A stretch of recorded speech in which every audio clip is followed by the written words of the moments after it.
Hello and welcome to Japanimation Station's Kyoto Vacation, an anime podcast brought to you by the folks at the Weekly Stuff Podcast. I'm Sean Chapman. And I'm Jonathan Lack. And we are here to kick back, relax, and wish you all a very Merry Christmas. That's right, this is a special holiday episode of Japanimation Station where we have finally arrived at the point where Christmas has come to Otaku Town. And Santa has brought the best gift of all, what is, in my opinion, I'm just going to say it, the best Christmas movie ever made. We are going to talk about the culmination of Kyoto Animation's adaptation of the Haruhi light novels. This is The Disappearance of Suzumiya Haruhi.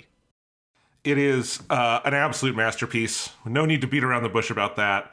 A couple of years ago, Sean, when the decade turned over, which was right after I did spend my Christmas in Kyoto. So I've spent Christmas in Kyoto before. It was fun. We did an episode on our other show, the Weekly Stuff Podcast, talking about the 10 best movies of the decade. I had a list. You had a list. You had this on your list, but I believe you had it at the number 10 spot. That was ludicrously low, Sean. You had stuff like Thor Ragnarok above that. I don't want to make fun of you, but this should be higher. If I'd seen it in time, it would have been a contender for my list, and I had seen a lot more movies from that decade. So, holy crap, this is a hell of a film, and something that I am deeply excited to talk about today here on Christmas. Yes, we are recording this like 2 months before Christmas, but it's going to come out for everybody on Christmas. So I had to get myself in the Christmas mood when I watched it, because this is a phenomenal film. I've seen it. I think this is the fourth time I've watched it. It might be the fifth time. I've seen it several times at this point. And it is just like every couple of years around Christmas time, I get in the mood to watch the show or watch the movie, but I hadn't rewatched the show because the movie was my Haruhi outlet, because it was a lot easier to just watch this movie than to figure out how the fuck, what of the many different options that I'm going to choose to rewatch the TV show is like, I can just watch the movie. But watching it again this way, having gone through the TV show with like a fine-tooth comb, watching all the Endless Eight, all of that stuff, it's like, I appreciate this movie even more than I already did, and I already loved this film. But it is just an absolute masterpiece. It's one of the best animated movies I've ever seen. And it is such a perfect climax for this series. Like, obviously the light novels continue to go on, but for the Kyoto Animation version of Haruhi, this is clearly meant to be effectively the ending, right? And it feels like they have told like a complete story. This is such a clear moment to kind of bring what they're telling, the story of Kyon and his relationship with Haruhi, to this point that feels like a moment to leave off with these characters that is so perfect. And it is something that, having rewatched the TV show, like all the additions and the things that they do in season 2, the choices they make and what they adapt, all of that was really building up to this movie. And I think it is just such a incredible sort of cap to this really unique and kind of perfect show. Yeah, I couldn't agree more. I think, I had definitely wondered going into it. It's been 13 years. Why hasn't Kyoto Animation ever done more Haruhi? There is about half the light novel series they never went back to, even though this was a huge hit. And then you get to the scene where Kyon, rips the other version of himself off of him and yells, "No, it is fun, damn it, I love being with Haruhi." And I go, oh, that's why. They finished the story. That's the end of the story. They told the whole story, and there's nothing kind of left to say. This is very much a movie that leaves all its cards on the table. It leaves everything on the field. And I think you can feel Kyoto Animation saying, we closed the lid on that, let's move on. And I couldn't love it anymore. I think this is just a beautiful movie. Yeah, it's absolutely incredible. So let's talk a little bit about the history of the movie, where it comes about, because doing some of the research I did for this movie also clarified a couple of things that I wasn't entirely sure about with season 2 at the time, but digging into how this came about, it kind of puts certain things into perspective. So let's start with, where does this movie come from? How does its development start? So the roots of what eventually become what we now know as the movie The Disappearance of Suzumiya Haruhi, that actually goes back to the choices they made in adapting the material for the original season of The Melancholy of Suzumiya Haruhi. So everyone should keep in mind that even though this movie comes out, 3+ years later after the original show came out, all the material in this movie had already been released in terms of the light novel version. So it's like they're not adapting material that didn't exist when they were working on that original show. And so there was always this idea of building up to the disappearance of Suzumiya Haruhi, even if they knew that that first season would not obviously be able to cover all that material. But when we were like talking about season 1, and especially all like the things they did with season 2, and noting all the little tiny hooks that are in there, it was very intentional from Ishihara Tatsuya, the main director, that he wanted to include all those little pieces of foreshadowing in case they were able to do more. And they always kind of thought about wanting to do more and wanting to be able to fill in all of those gaps. And so that's one of the reasons why they were very meticulous about including all those little tiny pieces, whether it was like little pieces of dialogue or those background details like the frog's head in the corner of the SOS Brigade room that's from Endless 8. They wanted to make sure all of that fit perfectly so that eventually they could do Disappearance. Yeah, and just for people who don't know the layout of the light novels, they had about 6 at the time that they did the first season, and Disappearance is volume 4. So there was the Melancholy and then the Sigh, and so those are the first 2 full volume stories. Then volume 3, The Boredom, is some of the short stories, including Bamboo Leaf Rhapsodies in that one. And then volume 4 is Disappearance, and then it's a while after that. It's like the author, Tanigawa, does not write another full novel that is set after Disappearance for quite a while. I think you have to get to like volume 8. And so it's just several books of short stories that become other stories in seasons 1 and 2 of Haruhi. But that was always there, nestled in as, for a while, the end point of the light novels. I think by the time season 2 comes out, he's starting to move on to other stories. But for a long time, it was the latest spot in the chronology.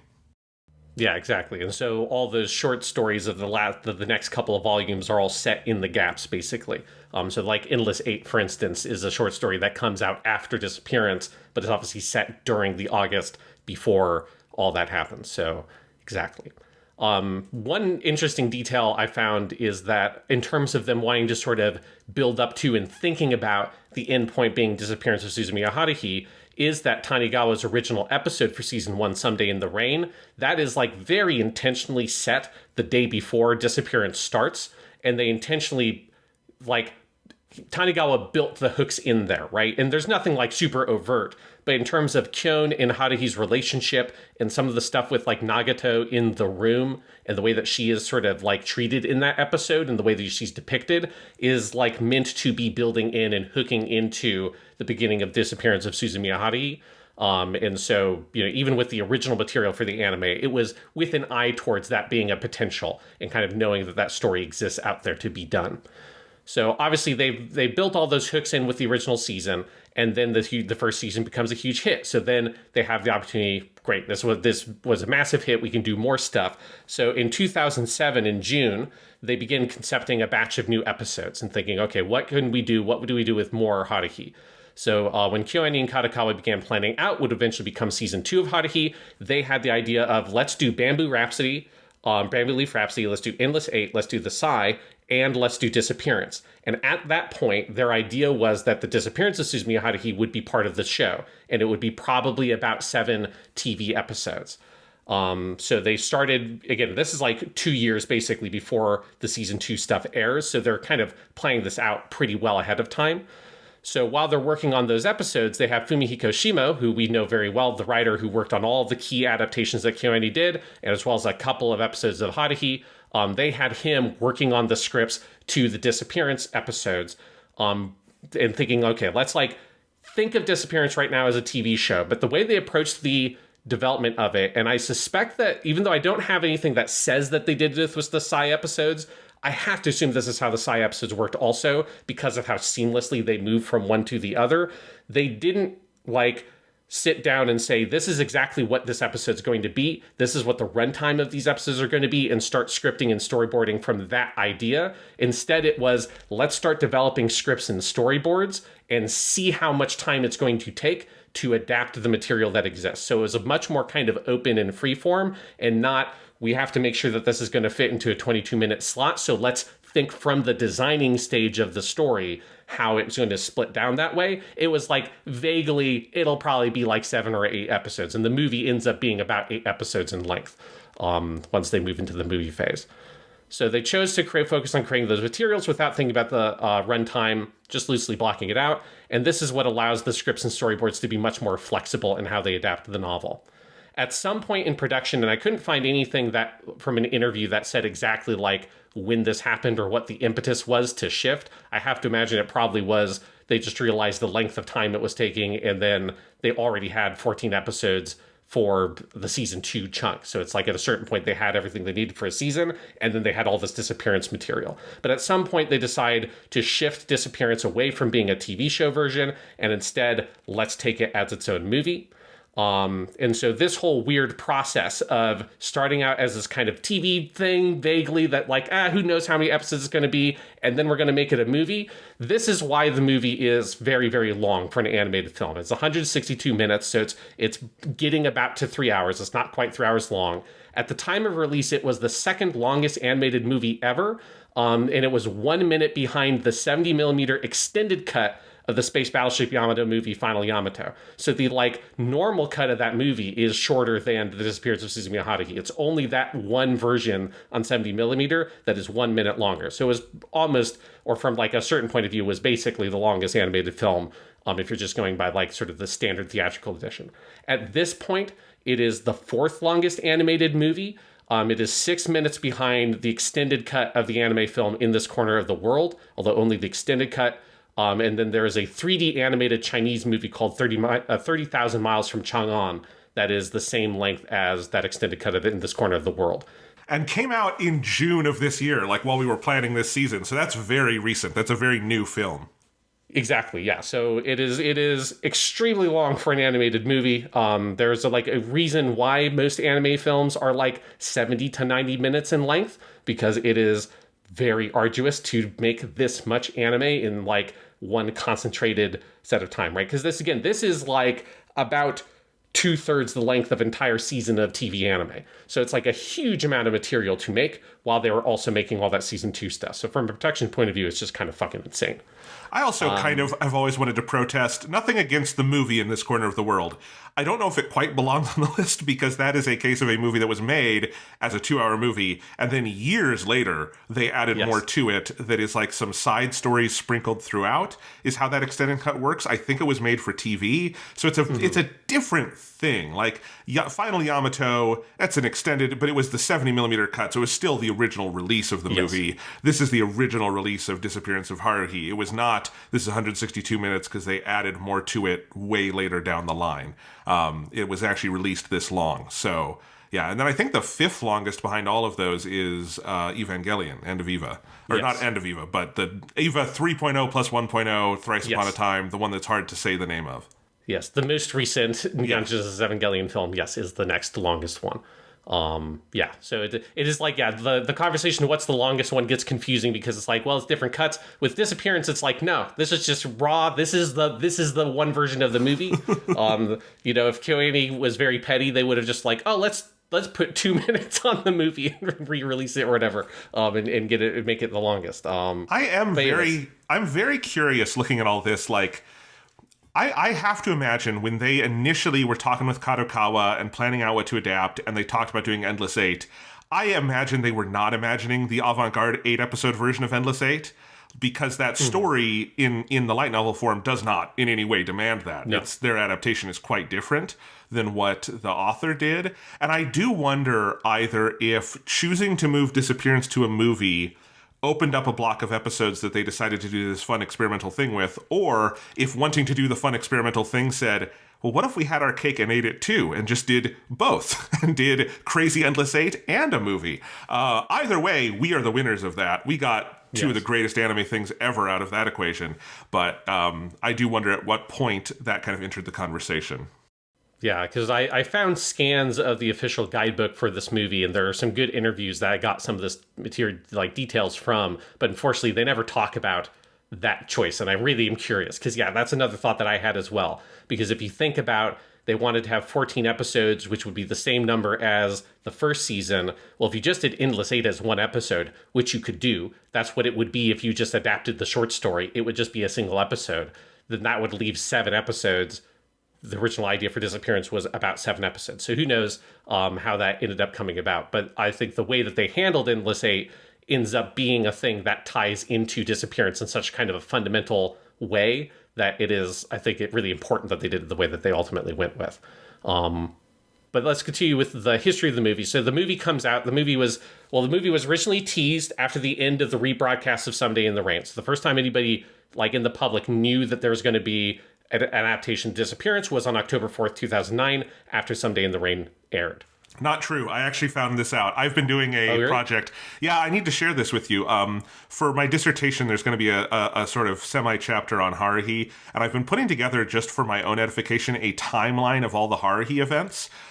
Because it's hard to keep some of it in mind because of like when did the Suzumiya Haruhi no Gekiso happen versus season 1 finishing, like stuff like that. Or like I was also trying to time like when did the Lucky Star episode about the concert come out in relation to the concert? And the answer is about 12 weeks, which is fucking crazy. So stuff like that. But it was actually, so let me go through this. So July 2007, you've talked about this before, is when the Asahi Shinbun has the advertisement saying they're making more anime, but they don't say what it is.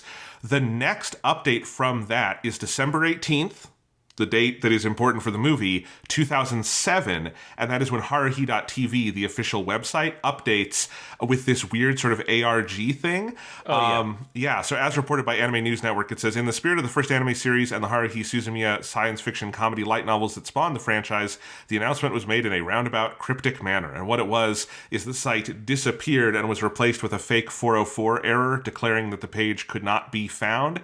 And if you played around and you put in the initials of all 5 SOS Brigade members, you would then get a fake terminal showing Yuki N declaring the emergency escape program. And if you hit enter, so this is all like the scene in the movie, you would then get the production credits of the upcoming season of Haruhi. This is when they still would have been planning it as a TV show.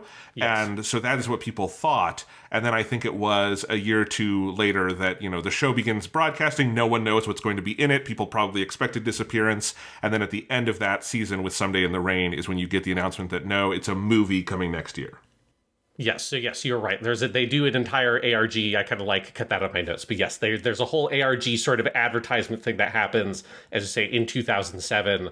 At which point, we're basically 2 years away from the show actually having the new episodes. But yeah, so they're that website is like a whole fucking mad, crazy thing in terms of the way they do sort of they did viral marketing and stuff like that with it. They did the same thing in the mid-2010s when they announced the adaptation of the spin-off manga, The Disappearance of Nagato Yuki-chan, which was not made by Kyoto Animation, so we're not talking about it. But they did basically the exact same gimmick for that. Yes. Well, obviously the marketing for Haruhi proved to be extremely successful. Yes. So after Someday in the Rain airs is when they have the teaser for the movie. So they're like, okay, now we know for sure this movie's coming out. It is Disappearance of Suzumiya Haruhi. The movie is released 4 months after that point on February 6th, 2010. The movie grossed 840 million yen in theaters, which is like a respectable gross, but not like it's not Mugen Train or something incredibly insane. A Japanese source I found claims, this is from a Japanese magazine, they said that it was at the time the highest gross for any movie based on a late night anime, but you'd have to completely disregard the EVA movies, both the compilation film and End of Evangelion, and the first EVA rebuild movie, which would have been out at this point. All of those grossed more than this, and I would call those late night anime movies technically. But if you put those aside, then this would be the highest grossing late night anime film at that point. But how many of those were there? That feels like a weird... Not a huge amount. But I think the distinction there is it's not making the Doraemon movie monies or movie money, or it's not making the same money as the Naruto film that came out that same year. So it's not that sort of super mainstream. But anything that's sort of outside of the really, really mainstream anime stuff, it makes a lot more than those. So it's in kind of a weird middle position. Where it makes a way more money relative to everything else is with the Blu-ray and the home releases. And the home release stuff becomes really complicated to try to track down. So I mostly focus with this on the limited edition Blu-ray release, but when it came out, there are 4 different releases. There's the limited edition Blu-ray, the standard edition Blu-ray, the limited edition DVD, and the standard edition DVD. At this point in 2010, the Blu-rays are far more successful because it's 2010, people are buying Blu-rays anyways for a specialist enthusiast market like this. In particular, they move to Blu-rays a lot faster than other movies necessarily would have. So the limited edition Blu-ray release is the one that is the most successful, as you would expect for this kind of thing. That released on December 2010 and sold 77,000 copies in its first week, and was the first Haruhi Blu-ray release, or I think any home video release, that topped the Oricon weekly charts. With Oricon, it's kind of like the standard sales tracker in Japan. So, like Haruhi always did extremely well, but you would always have something that was way more mainstream that would still take the number 1 slot. Haruhi was usually number 2 or number 3 for the volume releases. This was the first time that something from Haruhi topped it, and 77,000 copies is a lot for something like this. Well, just to put that in perspective, yes. The individual episode volumes we talked about maxed out at about 40,000 per volume. Yes. And this is double that in 1 week, coming on the heels of Endless 8 that fell down to 10,000 a volume. So yes, pretty nuts. And this is just one of the releases, because really it sells easily over 100,000 copies if you combine all of them together. The Blu-ray was the 7th best-selling Blu-ray in Japan in 2011. Right, keep in mind that the Blu-ray came out right at the end of 2010, so for most of those year rankings, it was really the 2011 year.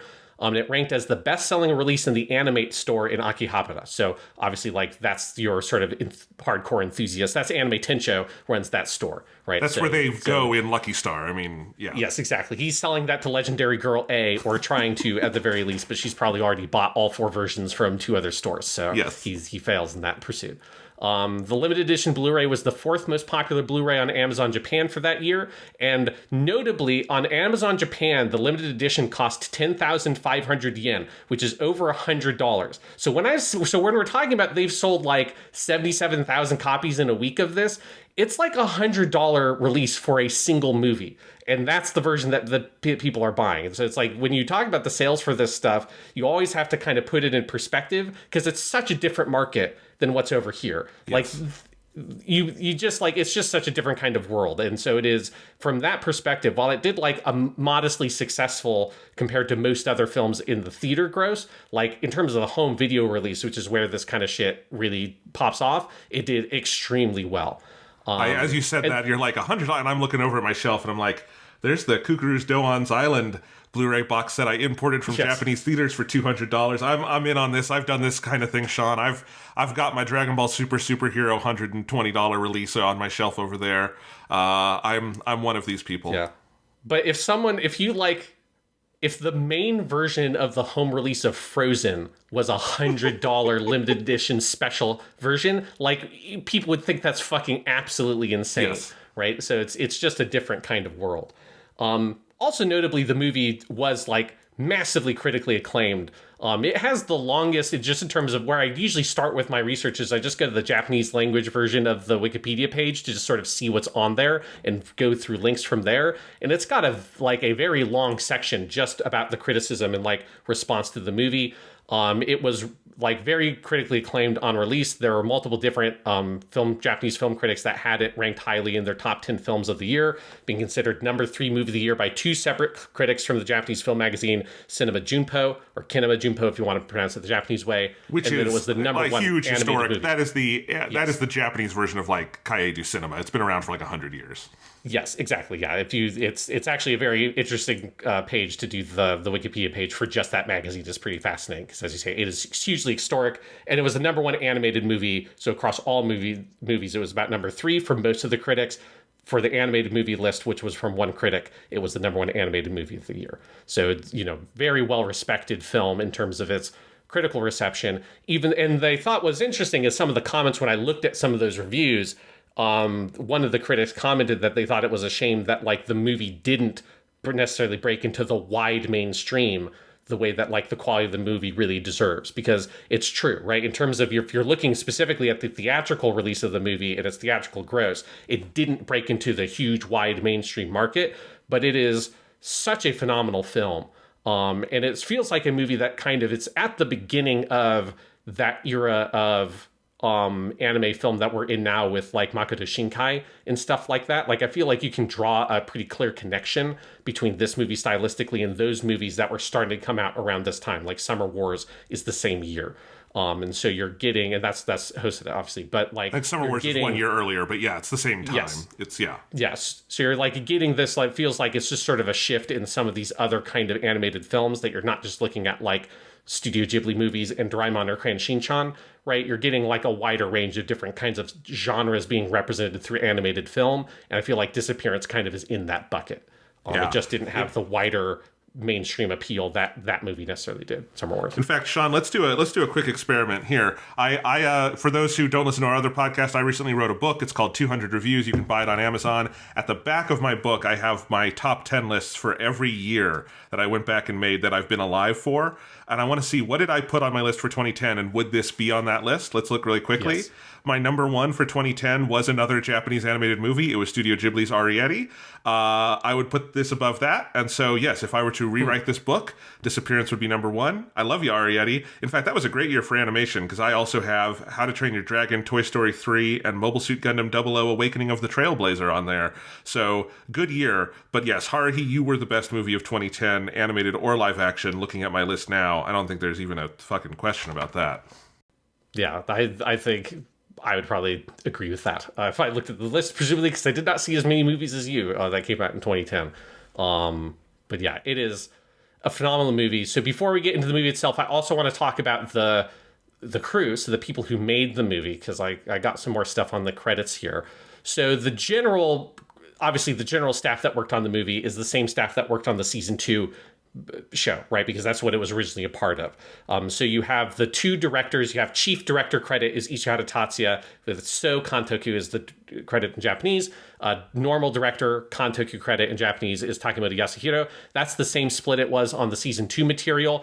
But I found some more stuff in an interview with them talking about the split, and they both said in the interview that, like, really, even though it is technically the So Kantoku or chief director title is the top billing one, they kind of considered it as they were both doing the same amount of work and fundamentally the same kind of work on the movie. It's just like, if you're making 14 episodes of TV anime and a nearly 3-hour animated film in that quantity of time, one person can't be the director for all that stuff and oversee all those productions. So it's like, really, they kind of tag teamed it. And in general, Ishihara was more focused on the broad details, and Takemoto was more focused on like specific details of important scenes. And that's kind of how they generally described how their work was divided up. But I think when you think about who is the director of this movie, I think you should effectively think of it as a co-director credit in reality, and less of this chief director split. Like, that feels like a poor way of understanding the kind of artistic perspective on it compared to other movies like the origin films that we covered that have that same director split. There, that felt like a much more meaningful difference. Here, it doesn't really feel like a meaningful difference. Yeah, this feels like if I were citing this in a book, I were writing down like, Disappearance of Suzumiya Haruhi, 2010 director, then I listed the director, I would want to list both of them. I think that is like the correct way to do it. That's not always the correct way with this kind of thing, but yes, it does feel that way. And obviously, like, at this point, Takemoto Yasuhiro also had so much ownership over Haruhi with everything he had done for it as well that, it's... Yeah. And this is also, as we've noted, a big movie. Yes. So, Final Yamato was, 30-some years before this? It had been a while since the anime industry had attempted a movie of this length. So they were kind of charting uncharted territory here. Yeah, it's pretty mad. The script is, of course, by Fumihiko Shimo. As trustworthy a anime writer as we have yet seen. Because holy shit, when his name came up in the end credits, Sean, I went, that makes sense, because this has a certain pace and touch that reminds me a lot of Clannad in a way, like in a very good way. And I was not surprised when I saw Fumihiko Shimo's name, because I'm like, right, the most prolific KyoAni writer up to this point makes sense. Yeah, it makes a lot of sense. Storyboards was done by a team of 3. So you have Ishihara and Takemoto. Obviously, they're both directors. They're also doing storyboards. But they also brought Tako Noriko on to do the storyboards. She's, of course, we've seen her a lot. She, the first big thing we saw with her was the Clannad OVA with the snow and all that stuff. And so as soon as it was like, I saw her name for the storyboards, I'm like, well, that makes sense. You get her when you want to do cool snow stuff. There's also, we'll talk about when we get into some of the scenes of the movie, there is you see the cloud. Her cloud is in here. There's a shot with the fucking cloud.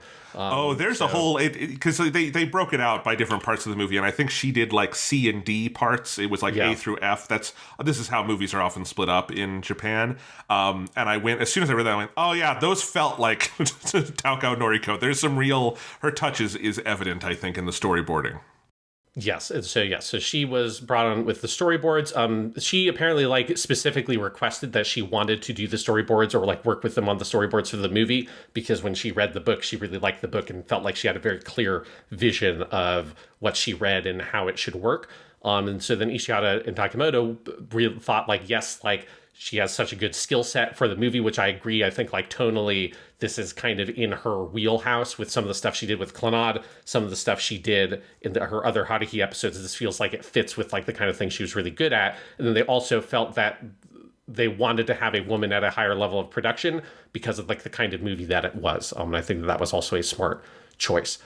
And then, as you were just saying, Jonathan, the movie is kind of split down into different parts, each one directed by what in the English credits we call the unit director, that's Inshitsu, which is like the same credit you give to an episode director for the TV show. And for the unit directors, you have Tako Noriko, you have Yamada Naoko, Kitanohara Noriyuki, Sakamoto Kazuya, Yoneda Mitsuyoshi, and then Utsumi Hiroko. All of them are people, obviously, we have talked about a lot up till this point. They're some of our main directors for individual episodes. The only new name here is Utsumi Hiroko. She had been a key animator at Kyoani for a while, and this is her first director-style credit.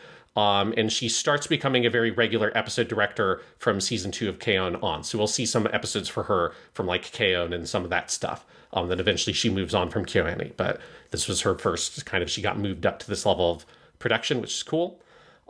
Layout supervisor is Kigami Yoshiji. When I saw that name pop up, I'm like, normally I wouldn't put layout supervisor here because that is like one of those where it's like, I think I have a general idea of what they do, but I don't have like a really clear idea of what a layout supervisor does on a day-to-day basis. But obviously as soon as I see his name, I'm like, well, I'm going to put him there. He obviously also did key animation for the movie as well as like everybody at Kyoto Animation did key animation for this movie. Basically, if you go down the credits, it's everybody. If there was like a big name we've covered, like Ishidate Taichi, that was not in the director credit. Well, that's because he did a shitload of key animation for the movie. So there was kind of all hands on deck for this thing.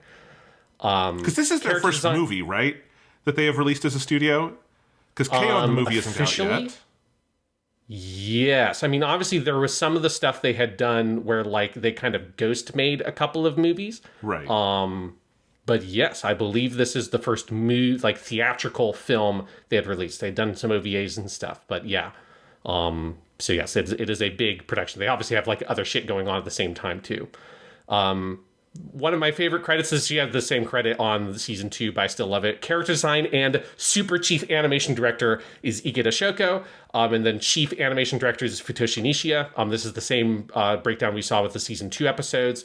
And so since the way I saw the production described in terms of like how this was all divided up. So, right, the movie is divided into 6 sections. Each section has its own animation director. So there's a whole, I didn't put all their names on here because it's just too many people at a certain point, but there's an animation director for each part. That animation director reports up to the unit director. The unit director reports up to Nishiya Futoshi, who's the chief animation director, and he reports up to the super chief animation director, Ikeda Shoko, and then she obviously goes up to the 2 directors. So it's a whole highly distributed level of production here. That's going on. And then finally, our music is the same guy from the show, Kosaki Satoru, although he got to do a lot more symphonic stuff because they had like an actual orchestra record a lot of the new pieces of music, which sounds fucking great. And then he also made extensive use of music from a kind of modern classical or like early 20th century French composer, Eric Satie, that you hear a lot in the music. In fact, it is the same. It's a piece that everyone knows. It's Gimnoki Day. But that is also a piece used in the visual novel we reviewed a couple seasons ago, Witch on the Holy Night. And it immediately struck me because Witch on the Holy Night is also a story set at Christmas. It has a lot of thematic similarities with Disappearance of Haruhi. There's something about that song, which is a piano solo, although they do an orchestral version of it here as well, which is cool. That I think that wintry environment, stories of alienation, I don't know, it's a perfect song for that. And it affected me the same way Witch on the Holy Night did using that piece. It's just such a perfect use of it. Yeah, it's fantastic. And then of course you have they do the opening theme, Boken Desho Desho, which is fun that they just have like an anime style opening at the beginning. And then there's a new ending theme, Yasashi Bokyaku, like Sweet Oblivion, basically was what that means. Performed by Chihara Minori, the voice actress who does Yuki's voice, with the lyrics being written by Tanigawa Nagaru, the light novel author. And the movie has an a cappella version But there was also a single sold that had a one with like a full piano accompaniment. It was like a song that you'd want to more listen to without just like staring into the void, which is what, if you just listen to the version for the movie, that feels like you're not going to like, I'm not going to drive my car and then have that come on because I'm going to get into a fucking accident or something because it's too haunting. But that single sold incredibly well and charted at number 8 on the weekly Oricon charts as well. So I actually want to just highlight something for people who may not know this. It is customary in Japanese movie theaters to sit through the credits quietly and watch them in full. Very different from America, where people clap and they get up and leave and all that. But like in Japan, I've been here. I watched Frozen 2 in Japan, and I sat in the movie theater and we quietly watched the names of all the Disney animators roll by. And I do think there's something to that in the way they did it a cappella with this movie of, in its original screenings, you would be sitting there quietly with those silences kind of, because there's just lengths between lyrics where there is complete silence, and you would be sitting there, they don't bring the lights up, you'd be in the dark, looking at the credits, hearing the music, hearing the silences. That all feels very intentional to me, you know? Well, and there is there's the teaser at the end where Nick Fury comes in and tells Nagato, have you ever thought about being a superhero? Have you ever heard about the Avengers Project? Which I wish that they had picked up on that tease for they were going to do it. They're going to, and then it's like she teams up with, Nagisa from Clannad. Then you've got the guy from Full Metal Panic. He comes in, and then you get Anime Tensho in Konatai. They just form the Anime Avengers. I think Phase 3 of the Kyoto Animation Cinematic Universe was poised to be something real special until they pulled the plug on it. I was really looking forward to Kyon Endgame. Yes, I thought the idea of getting Violet Evergarden to be kind of like the new Iron Man. I thought that was a good idea. That joke will make a lot of sense to you when we get to Violet Evergarden. Okay. I only know that show is sad, so I'm thinking it's maybe a little different, but that's okay. There's this movie's so good. Are we about done with our history section, Sean? Yes, I think that covers the history section for this very good movie. Japanimation Station. Thanks for listening to Japanimation Station. If you're enjoying the show, please remember to like and subscribe, leave a review on Apple Podcasts or Spotify, and tell your friends. You can support the show directly on Ko-fi at the link in the description, and remember to check out the Weekly Stuff podcast, our long-running series on movies and video games and everything else on all platforms. And now, back to the show.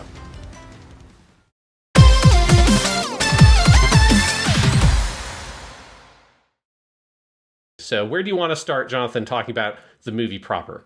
So for the first hour and a half of this movie, I didn't take any notes. I kind of just wanted to sit and watch it as if I was in a movie theater or something, right? And but I started thinking this is a beautiful story, and we will talk a lot about the story. But as with a lot of Kyoto Animation stuff, it's not just that it's a beautiful story being told, but I think it's the way it's being told that elevates it so high for me. And I was kind of in my head while watching the movie, I was trying to find the word I was looking for to describe how this movie is directed and storyboarded and scored and put together. Because it's all very precise, it's all very intentional. It is very slow and purposeful, and I have some numbers I want to talk about with that. And the word I came to is tender. This is a tenderly directed movie. It feels very loving and careful, and every shot choice, every pause, of which there are many, is so pregnant with emotion and meaning. And I think it is a movie that very much luxuriates in its runtime and in the emotions of the scenario and in the atmosphere that it creates, and it is all enveloping. And as good as the story is, and it is a very good story, and you understand why KyoAni had for years been aiming, this is the end point we're going towards, right? It really is the way it is told. Other anime studios could have done Clannad, but they wouldn't have done Clannad the KyoAni way. And other studios could have told the Disappearance of Suzumiya Haruhi, but it wouldn't have been a masterpiece like this, And just to show you the numbers here, I did have to go look this up, and I think it's fascinating. The Melancholy of Suzumiya Haruhi book is 243 pages in the English translation.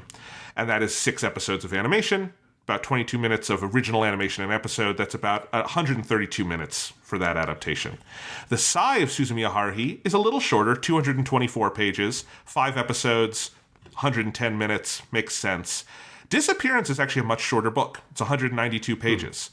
And the movie is 163 minutes. It's about 2 episodes longer than Melancholy is, despite being about 50 pages shorter.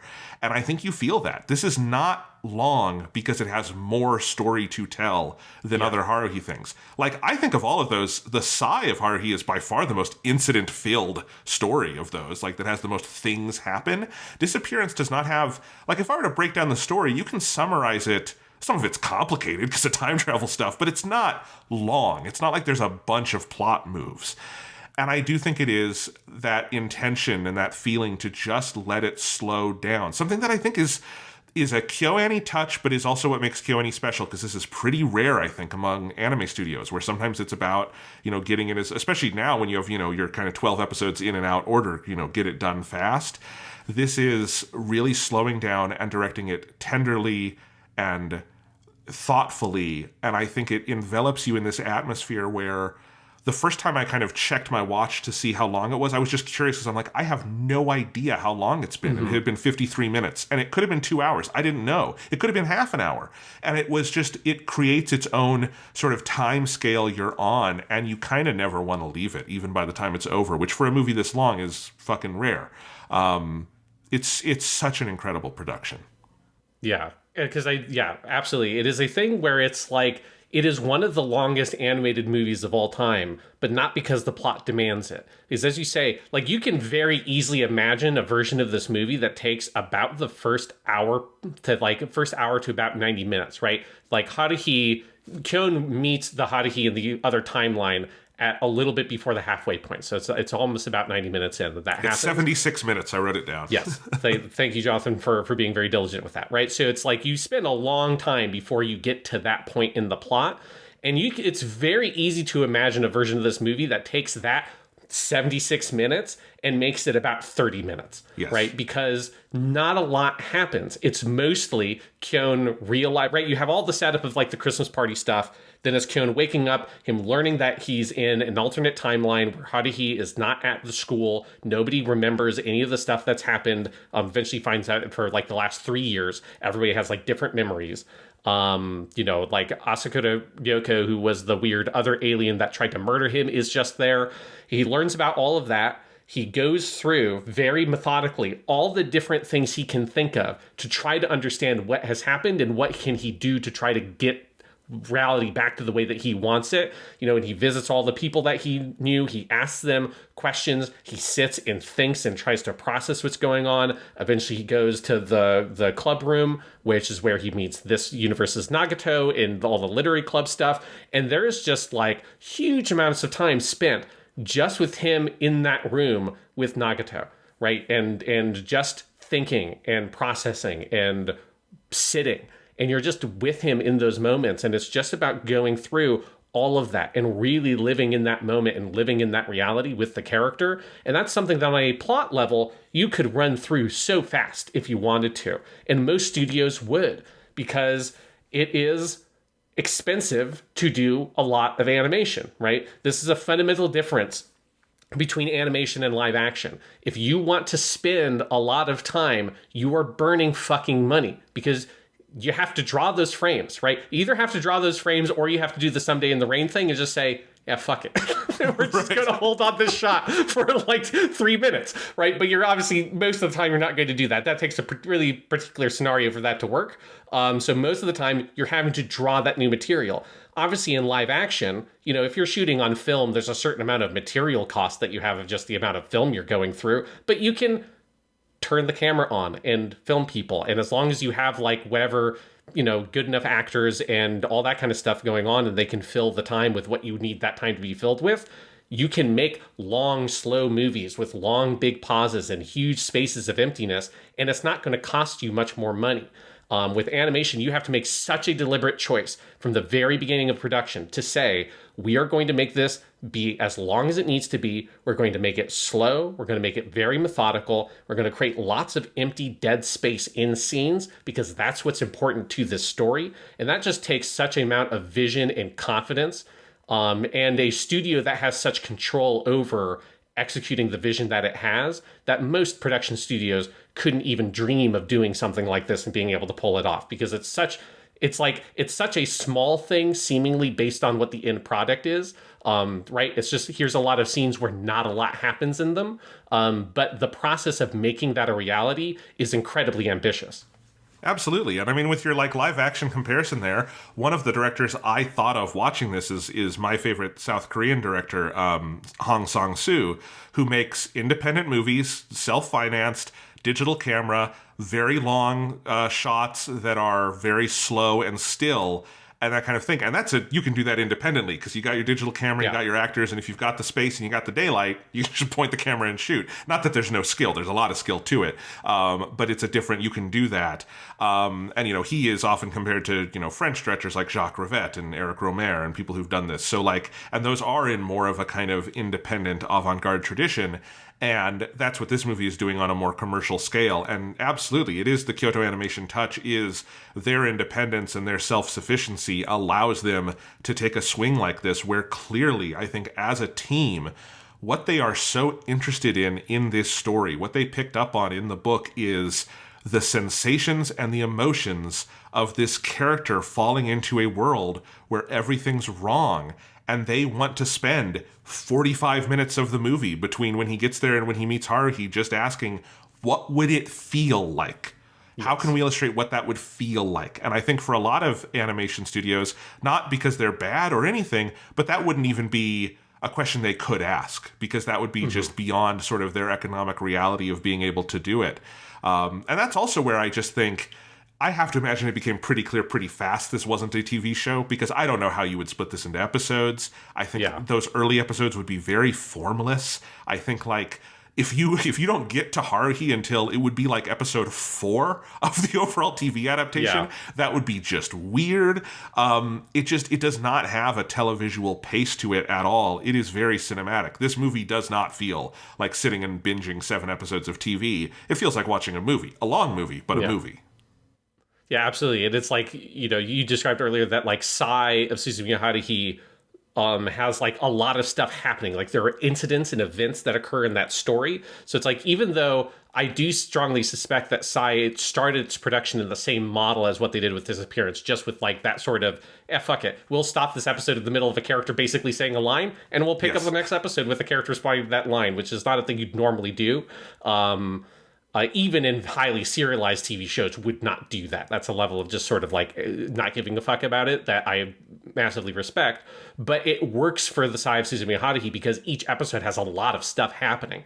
And so you can do that because every episode feels really filled with stuff.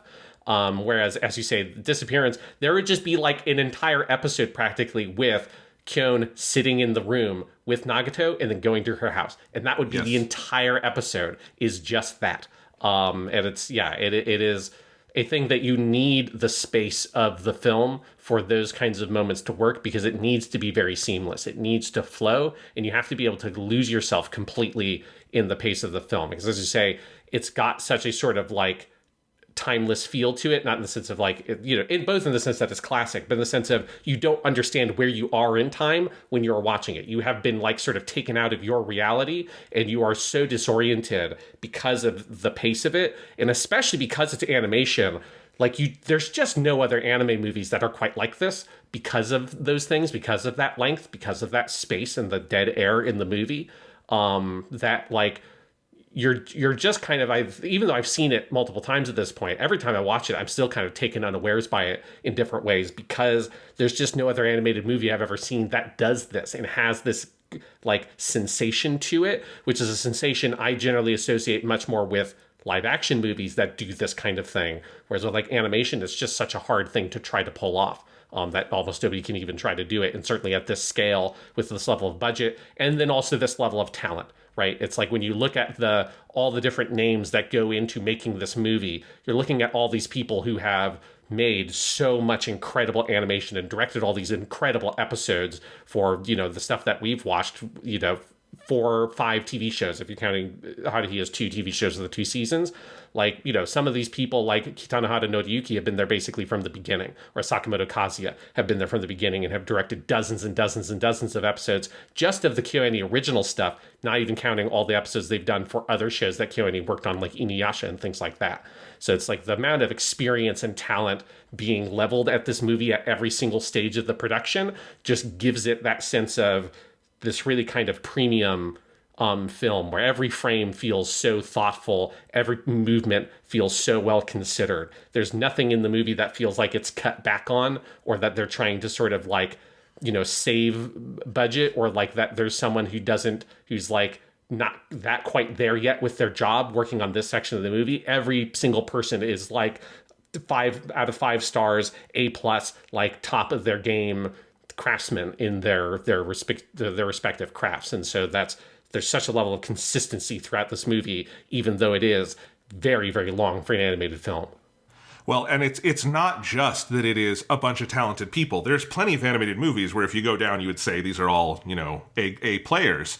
The difference with Kyoto Animation is they've all been working together for years consistently, right? And that is something that a lot of anime studios, the majority of anime studios maybe, don't get to enjoy because they have so much churn, because that's kind of how the industry works, right?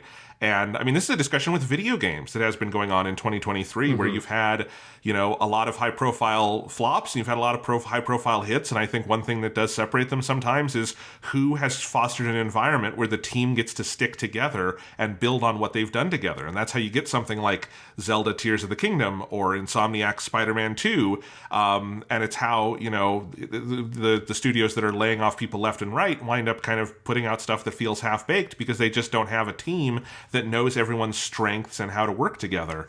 And I think that's very true of Kyoto Animation as well. And this does feel, you know, this is our final episode of this season for 2023, Sean. And this does kind of feel like a culmination of everything we've watched so far with the key visual novel adaptations and Haruhi and Lucky Star of like, now let's make a giant fucking movie and show what we can do. And it does just feel like a real peak of what they've had so far. And having someone like Takao Noriko, who like in the early stuff we covered, like Air and Kanon, did in between animations and then went up to Key Animation, and then eventually she started directing her own episodes, and we saw that process, right? Of like she was the one who directed the Kanon episode with the girl who is like sickly or whatever, and has like the blanket around her that visits at the school. She directed that episode that was storyboarded by Kigami. Then she got to direct her own episode. And then when we moved to Clannad, we see, okay, now she's storyboarding, directing entirely her own episodes, including the fucking OVA. And so you get to see this person who's obviously hugely talented and get to see them get sort of picked out from like, here's all of our other animators. Here's this one person who like is at this higher level and is like has a skill set that suits storyboarding and direction, and seeing her get kind of trained up and then put into, now she's doing storyboards on this incredibly, you know, expensive, complicated movie production. And so yeah, like seeing that, like that team, and seeing the consistency of the names that we have been seeing all the way through is one of those things that makes you really reflect on the quality of this film and the nature of what this is as a movie, and the fact that it can only exist the way it exists because of this production process and the studio culture that KyoAni has fostered. Yeah, because every animator of any renown started at the bottom. They started doing in-betweens. Hayao Miyazaki started out doing in-betweens at Toei. The difference is Yamato Takao Noriko. I'm tripping over all my words because I'm so excited to talk about this movie. The difference is she started there at KyoAni and got all the way to the top at KyoAni. And every step of the way was at that one place. That's very, very, very rare. And you can see it at work in this movie. So, and I apologize for absolutely butchering that very easy name to pronounce. As I was tripping over my words in excitement talking about this movie. So yes, obviously beautiful production. Right away, I also, in that, you know, talking about how I feel this movie is just so tenderly put together, I just want to make sure we shout out the music right away. The soundtrack for this movie is just unreal. It is the same composer from the show, Kosaki Satoru, but he's doing something very different. I mean, one, it being symphonic and it having that big symphonic feel, but he's writing different kinds of music. Like the TV show Haruhi has a lot of sort of jazzy pieces. It has some kind of discordant experimental pieces. This is much more straightforward. A lot of it actually reminds me a lot of Joe Hisaishi's music on Studio Ghibli movies. Yes. And some of that is just the tenor of having the orchestra, which Hisaishi has had since the 90s. And so, Ghibli movies sound expensive on that level, right? And so you've got that. But even just, I think, the way he uses piano or single instruments sometimes. There's a particular track that uses sort of these big horns that sounds a lot like Spirited Away to me. And not in any kind of way where I'm saying it's ripping anything off. It's a similar level of quality. And it is so feeling like it is this music that is very gentle yet precise yet forceful, that feels like it's stemming from the emotional reality of the film. And I think the music it was working me over in a lot of places. Not in any way where I think it's cloying. I just think it's so good, and it works with the imagery in such powerful, sometimes subtle ways that it gets under your skin. I was listening to the soundtrack this morning while getting ready for the podcast, and it just was like bringing a tear to my eye again. It's beautiful. Yeah, it absolutely. It is you can feel that sort of like the mandate is let's make this a very cinematic soundtrack, right? Compared to the TV show, where obviously the way that the TV show works is we need a wide range of music that's going to fit with a number of different scenarios. And then obviously very important moments will sometimes have very particular tracks. And particularly season 2, you saw a lot more of that with the endless 8 episodes would sometimes have a track that basically was only ever used for that one scene in that one episode. But generally speaking, TV production, you just need a range of music that represents the kinds of things that's going to go on in the show so that it can be used flexibly. Whereas here, it is so tuned specifically to what the movie is about and the individual moments and the individual scenes.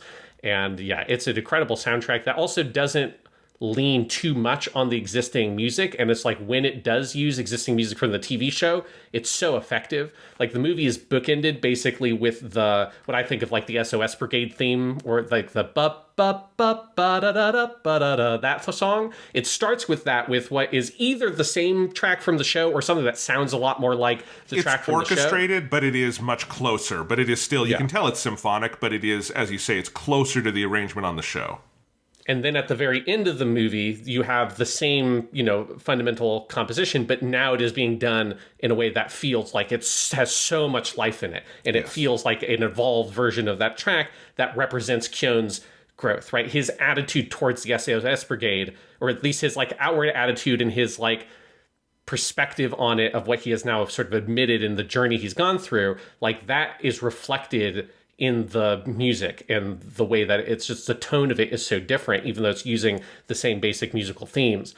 And I think that is just one of the things about the soundtrack I really love, that it's so much of it is original, and the couple of moments where it's pulling on very memorable themes from the original show, it's doing it with such intentionality, and it's doing it with such an eye towards how can we use this to help tell this particular story in Disappearance. Yes. And the Eric Satie stuff also is gorgeously integrated, and also makes this distinct because the show sometimes uses some classical stuff on the side in certain episodes, but not quite. Eric Satie is a little newer, is more modernist, more minimalist. There's something about that just fits this movie perfectly. And I think that's where we also have to talk about the subject of the day, which is that this is a Christmas movie. This is set the week leading up to Christmas. It is wintry, it is snowy, it is cold, it has a very particular atmosphere to it. It is the point where we've been building towards the whole, show of Haruhi, from spring to summer to fall to winter, and now we are in the dead of winter. The movie opens with Kyon, freezing in his room, and I think that whole side of it, this is a great Christmas movie, even though we don't technically get to Christmas in the film, we get darn close, and I think the whole wintry atmosphere, it very much takes the baton from Someday in the Rain and runs with it. And I love seeing that integrated into this, big cinematic story, because it's such a great atmosphere this movie builds. Yeah, and to me, it's you can really put this movie next to any good version of A Christmas Carol, or I guess just, I guess not a movie, but the book or / play, The Christmas Carol. You can put it next to that, and you can put it next to It's a Wonderful Life as being the productions and the stories that I think fully capture what is the kind of the spirit of Christmas without giving a shit about the like everything else that comes along with it, right? Because most like Christmas movies are really bogged down in the like Santa Claus mythos and the aesthetic of Christmas and all that kind of stuff, which is fine. But I think there is something really special about about it being a Christmas movie that is transcending the notion of Christmas, because it's not really about Christmas. It's about the things that Christmas is about, which is like with the winter solstice, the winter festival, right? There's like something I think more sort of primally human about this time in the year and what it is like symbolically to people of the winter, of having to stay inside. It's this like period of your life that's about like sort of quiet and introspection and self-reflection, right? And it's about thinking about, because you have nothing else to do, it's about thinking about all the things you have been doing, what has brought you up to this moment, and then what can you do to transition into the future, right? We have like in American culture, like New Year's resolutions and stuff like that. But I think it's just such a common attitude as you get, the days become shorter, the nights become longer, things become colder, you have to huddle around and think about what's important to you. Really, what are the things that are truly important to you? And then how are you going to carry those things and evolve in the future as you move into spring and you have that new beginning, right? And I think that's what all of those stories are about, right? That's what It's Wonderful Life and Christmas Carol are fundamentally about, is about a person reflecting on their life and the value of their life and making a choice to change and be better into the future. And that's exactly the same kind of journey that Kyon is going on in this film. And it's what makes it to me like a true, pure kind of Christmas movie, that it's about something that is a lot more, I think, kind of meaningful than let's do reindeer shit or whatever. It's like, let's tell a story about a reindeer with a glowing nose. There's a lot more going on here that I think speaks to me about this time of the year, regardless of if you're looking at it as Christmas or not. Right. Well, and the distinction I would draw, and I think this is something people forget about A Christmas Carol in particular, Christmas is the setting. It's not what the story is about. The story is about Ebenezer Scrooge's life and the choices he's made, and Christmas is the right setting for that because it is a time that highlights the gap between the man he could be and the man he is, right? More than any other time of the year. And It's a Wonderful Life, the last half hour is set around Christmas, and it's the same kind of thing. The story at no point is about Christmas, but it is this moment where George Bailey is laid low because he feels like his life has gone so wrong at this moment where there should be cheer and he should be able to give other things to his family that he can't. And then this is where he discovers the love he really does have. And absolutely, that is what Disappearance of Haruhi is doing. Christmas is the setting, and it is the right setting for the story, but the story is about Kyon reflecting on the world he has built over the last year of his life with Haruhi and what he truly values, and making a declaration of what he values by the end. And it ropes in other characters as well. And I think absolutely I would put it in the conversation with those stories because it is that kind of Christmas story. It is not, and you're right, it is the trap of, movies like The Santa Claus or something are about like, how much Christmas iconography can we fit in? But then it's kind of like, well, what's the story about, right? It's the story can't just be about Christmas. Christmas is an idea. It's not a story. And I think this gets that beautifully. And it is absolutely, I'm looking forward to taking the Blu-ray home with me for Christmas this year and watching this with my brother, who is also a Haruhi fan, on Christmas Day, because I think that will be a fun thing to do. And I want to watch this movie again. Yes, no, absolutely. I'm definitely going to watch it once we, in our time zone, actually get closer to Christmas. Yes. Because I had to get myself I had to like put myself in that mindset, because as we're recording this, we're in early November. It's not quite there yet. But yeah, it's that just element of the movie, though. I think it captures that time of the year so perfectly. Again, when I say time of the year, I don't mean Christmas, I mean winter, right? It is about that kind of dead of winter, the aesthetic of the movie, like the color palette that is chosen and the kind of the way that color palette slowly evolves in the different scenes. But there's just such a sense of the cold that is so palpable. There's such an attention to detail of like the people's breath and stuff like that coming out, and being fog, and that sense of designing the scenes and the spaces to communicate the cold and the sensation that the characters feel. And especially as you get into some of those like much harsher scenes as Kyon enters this other timeline, it becomes so barren, so stark, so brutal in the nature of the cold and the environment that he's in. And I think that everything they do from a production level communicates that feeling so powerfully. Absolutely. And for me, it was a little easier for me. I'm imagining in Texas, it's still fairly warm for you. Yes. It has turned cold here in Iowa. So it was very much, sitting on the couch with my dog, kind of, trying to get warm as, we came out. I took her out so she could do her business before we, settled in for the movie night. And it was dark and it was cold. And then we come back in and turn on this. And it felt right. It was this kind of movie, like there's some movies that you couldn't watch in the summer because it's too warm outside and it feels discordant. And this movie just felt so perfect for the evening we were having. And yeah, you're absolutely right about that. And, as I'm looking through your giant screenshot gallery that you make for us every week that we use while we're talking, Sean, one thing I'm noting is how much color there is in the opening minutes before Haruhi disappears. And I think that is a definite theme, is those opening scenes with her in the SOS Brigade, club room, getting ready for the Christmas party and having everyone put up garland and putting hats on everyone. Like, this is the best version of Haruhi, is what we have here. Yes. And this is something I wanted to follow up on from our Season 2 discussions, is the big revelation for me watching Season 2 was when you put it all in chronological order, the last bad stuff Haruhi does is in the Sai of Suzumiya Haruhi episodes, where she is really mean to Mikuru in a way that is absolutely crossing a line, and it crosses a line for Kyon. They reconcile, she becomes a better version of herself over that story, and then you get into stuff that was in Season 1 but has been reconstituted. You have Live Alive, where she takes over for the band members who got sick.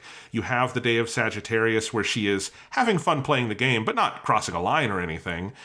She's competitive, but she's always going to be competitive. And then you have Someday in the Rain, which is about her being okay with boredom and quiet and those sorts of things. And that continues through to this movie. Literally nothing that happens in this movie is Haruhi's fault. There's even a conversation with Koizumi early on where he says, yeah, mostly the closed spaces have disappeared. Sometimes when she's asleep and she's dreaming, but obviously not her fault. It's unconscious. And she is mostly like wanting to... What is she trying to do here? She's trying to throw a fun Christmas party with her friends. That's cool. That's awesome. That's a fun thing to do. It very much gave me a vision of like... I feel like if the story continued and we got to like these characters when they were, high school seniors, third years, their final year of high school, I feel like the SOS Brigade would have gotten pretty popular at a certain point. Because I think Haruhi is actually doing some fun things at this point in her life. And, you see this sort of casual intimacy she has with Kyon, where I found was very struck by the scene where he goes to the Family Mart at the end of the day and he's buying the tinsel and he just calls Haruhi and is like, what tinsel color did you want? And it's not, he's like, oh, I have to call Haruhi. He's like, actually he's looking at the tinsel and he's like, I'm not sure. And he calls, and it's just like, okay. And there's no like histrionics between either of them. He just buys it and goes home. And you can tell they have settled into a routine, which of course means this is the point where you get to tell this story, which is about how much do you value that routine, Kyon. And even though this is called The Disappearance of Suzumiya Haruhi, at a certain point you realize how much the story isn't about her anymore. It's about the other people in her life. Yeah, that the opening section I think is phenomenal at, it's doing the thing that you need the movie of the TV show thing to do, which is it gives you like, it recontextualizes and puts you in like, here's the status quo, right? Here's like your sort of classic Haruhi scene. She bursts into the club room, right? There's a great sort of like bait and switch of where Kyon goes into the club room thinking Haruhi's going to be there and he's kind of trepidatious about it, right? He has a lot of like sort of griping he does in his eternal monologue of how fucking cold it is. And I do have to say, now that I've been reading a lot more of the light novels, I just love Tanigawa's prose so much, and Kyon's voice as a character is so potent, and all of his just sort of really elaborate complaining about how cold it is just great. It's like it's so perfect, and he's doing all that griping. He's trepidatious about like, oh fuck, like I'm gonna have to deal with Haruhi's bullshit too on this super cold day. And he sort of opens up the door, and Haruhi's not there. He sees Nagato is there in the room because she is always in the room. That's a big thing with this movie. She is always in that fucking room. And then later he's having a conversation with her, and then just out of nowhere, it's almost like a jump scare. She just bursts through the door, and then just takes control of the space and starts designing the Christmas party. This is then when the opening credits come in. You get Boken Desho Desho playing for you. And yeah, it just gives you the sense of this is the status quo. This is the lives of these people. Is Kyon goes and grumbles about all this shit, and he's a grumpy old man in a teenager's body. And Haruhi is designing all these fun things, because it's also ultimately you realize that the Christmas party isn't even just a Christmas party for them. They're going to put on a show for some kids too. That's kind of what you learn it's ultimately going to be about at the end, which I think also adds to that development of Haruhi as a character, that she's now thinking about not just how can I find these interesting things for myself, but how can I bring these interesting things to other people, which is kind of like an extension of what she learned in Live Alive. And you have that whole conversation that you pointed out between Koizumi and Kyon, where you get your little bit of exposition for people who have forgotten what the lore of the show is, that like they're in closed spaces, and this is what Haruhi's powers are. But you do get that update of, oh, it only pops up at night. Maybe she has some bad dreams, but that's it. And it is such an efficient way of getting you all that information, while also setting up a couple of little, I think, key moments in the background. Like one little detail I love is you've got the whole scene on the second day before the world changes, where he's talking to Minoru Shiraishi's character, the Tanigawa, I think his name is Taniguchi, his buddy. And Taniguchi has a girl he's going to go on a date with that's from the school that Haruhi eventually goes to in the other world. And later in the hallway, Kyon is walking by, and there's a poster that basically says like a healthy student lifestyle, and it's got a boy and a girl, and they're holding hands, and there's a heart on it. And he looks at it, and he kind of grumbles to himself and walks by. He might as well be saying "bah humbug" in Japanese. It's more or less like what he's doing. And I do like we've talked about before that this series is a love story, right? It is about the love story of Kyon and Haruhi, even if it's not like an especially intimate love story. They're kids, and they're both kind of shy or whatever in that sense. But that there is still this sort of like thing of where they're not really kind of going over that line. They're becoming more intimate socially, but there is this sort of fundamental gap between the romantic interest that both of them have in each other and the reality of their actual relationship. And I think that's kind of like a theme in the background of this movie, is you have this sense of him. I think you understand that Kyon wants something more from that relationship, doesn't know how to go about it, and he's being a Scrooge about the whole fucking thing. And then at the end of the movie, you see a very different attitude he has towards Haruhi that reflects that. But I do think all those little moments just do such a good job of setting up the world as Kyon sees it, and as he experiences it in his normal reality before everything gets turned on its head. Yes, absolutely. And once it does get turned on its head, it's not just that the weight of what Kyon has suddenly lost hits Kyon, it is about hitting the audience. And this is where KyoAni's stylistic choices here and the slowness of the movie makes such an impact, is having you sit with this, and as you say, it's very methodical in how he starts, going through, okay, no one recognizes Haruhi, and then he goes and sees, Mikuru, and she doesn't recognize him, and he, goes and goes and goes through all of these sort of pieces, and we sit with the emotions at every stage of that, and it is, him realizing how much this life that had been built up, that he liked to grumble about, but ultimately he obviously enjoyed, it being taken from him feels very wrong, and it feels wrong for us if we've watched 28 episodes of the show and we were enjoying the beginning of the movie, and the world is cold, not just because of the weather, but also because of the absence of the light that Haruhi brings and all of these things. And it is such an effective statement of that. It is like, I've seen this compared to It's a Wonderful Life, and there are obvious reasons, and I also want to talk about, I think, the interesting ways this inverts the It's a Wonderful Life thing, because it does do something very different with it. But I think it does a similarly effective job of, showing you the goodness of the world and then ripping it away in a way that feels visceral and painful. Yeah, and it's about that slow process, right? Where obviously you as an audience member, even if you haven't seen the movie before, you know what the title is. So as soon as things start to seem off, the audience is going to pick up on what's going on much quicker than Kyon is.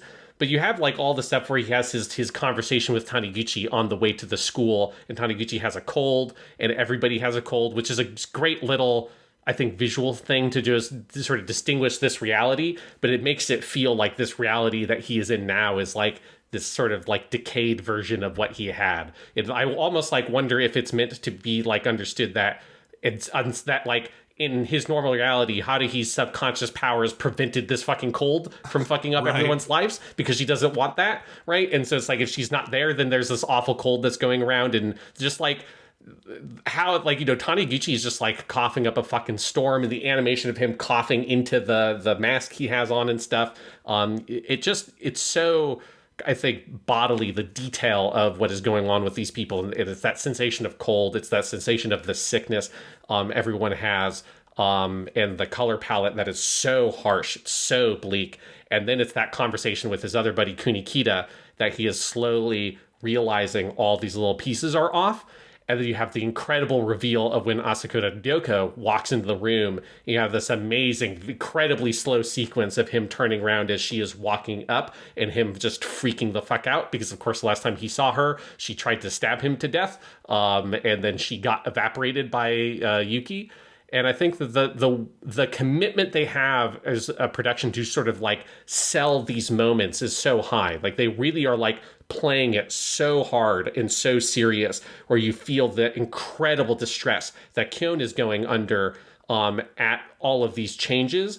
And it feels so real because you've seen, if you've watched a lot of media, you've seen this basic idea of a plot in lots of TV shows. Any kind of fantasy show, if it goes on long enough, we'll eventually do a storyline that is like this, where, like, this person has been forgotten, this person has disappeared, it's time travel, it's a parallel world, whatever. Like, you've seen this basic storyline before.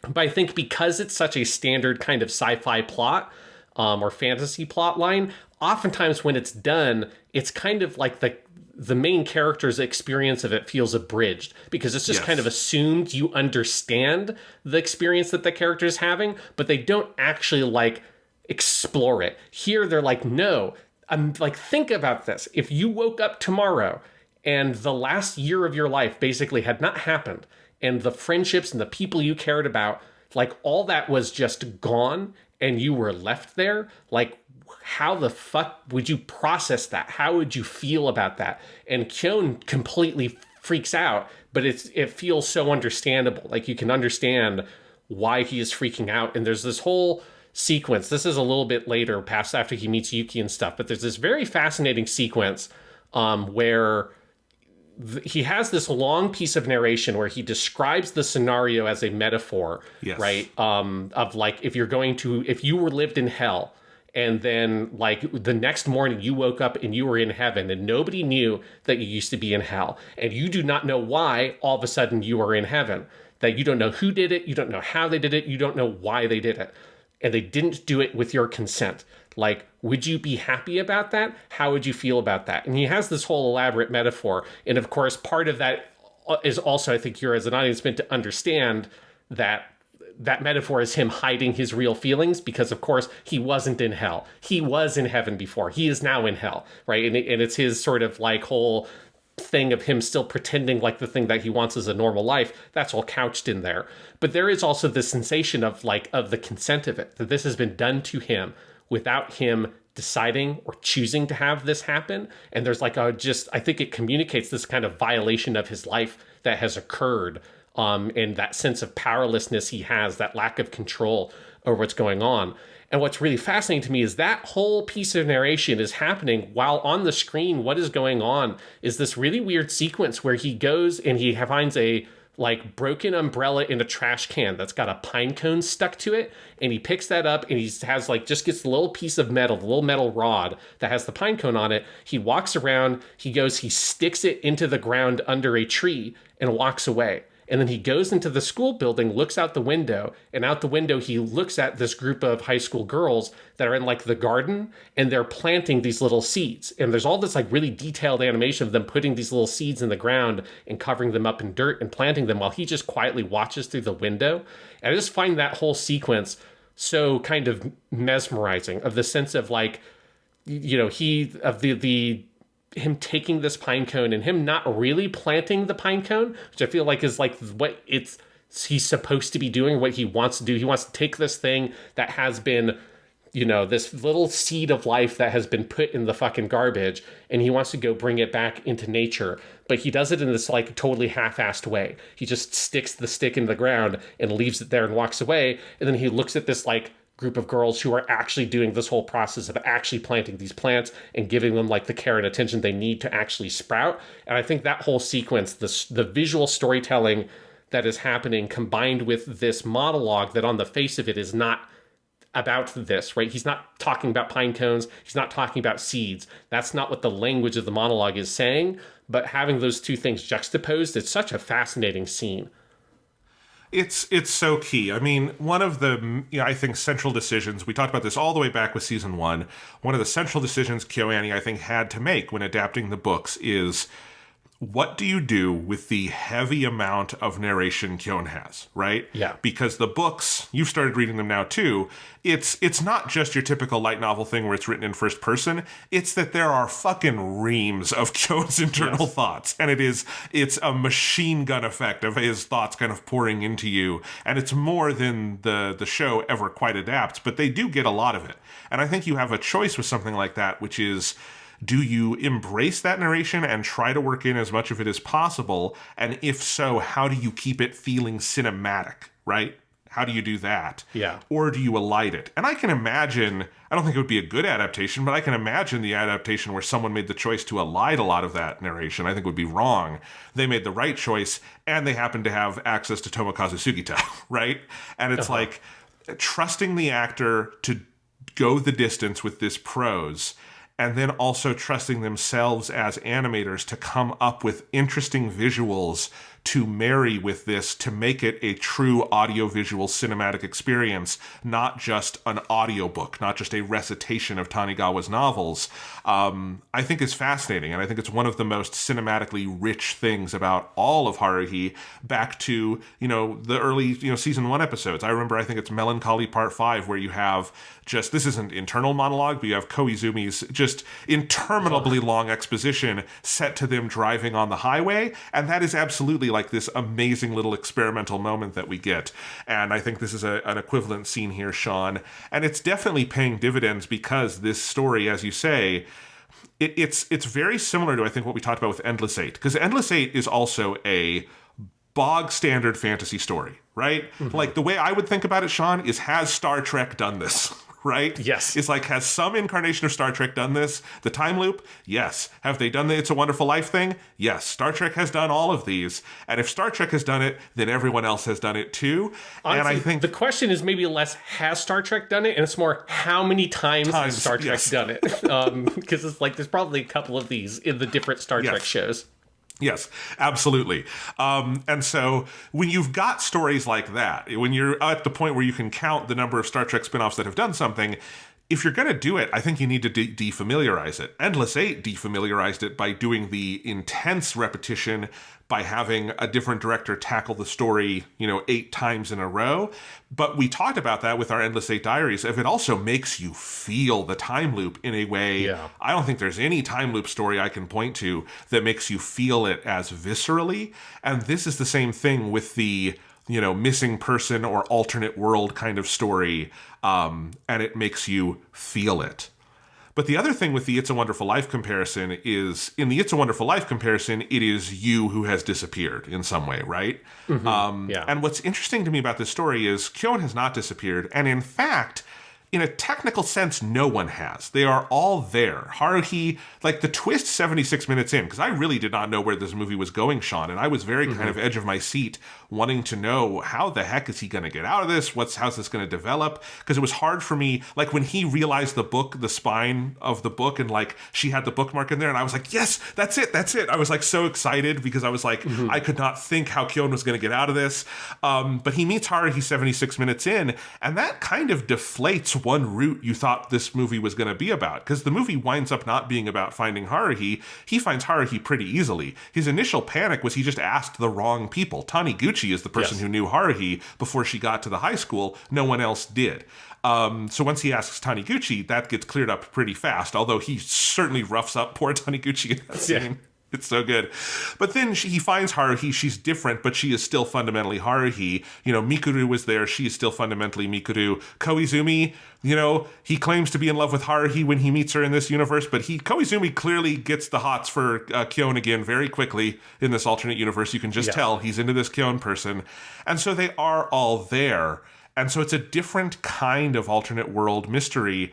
And of course, the person who is not there in some sense, you come to realize, is Nagato, who is there but also isn't. And that becomes where the movie ultimately goes with it. And I think that whole kind of inversion and turning the It's a Wonderful Life thing into something of a mystery story is part of what makes this so fascinating. Yeah, and that, like, Kyon's whole, he has a whole, like, kind of piece of narration early on where he kind of breaks that down of where he's sort of trying to understand what has happened. And he says, like, that, the old, like, Suzumiya Haruhi is gone, like, she is, like, this has happened to her. And then he realizes, he reframes, he says, no, like, I am the only person that this has happened to, because he's the only person who remembers. He is, like, the one person who is out of place. And yeah, like, it is an interesting way of kind of reframing that perspective. And as you say, like, ultimately it isn't that she disappeared.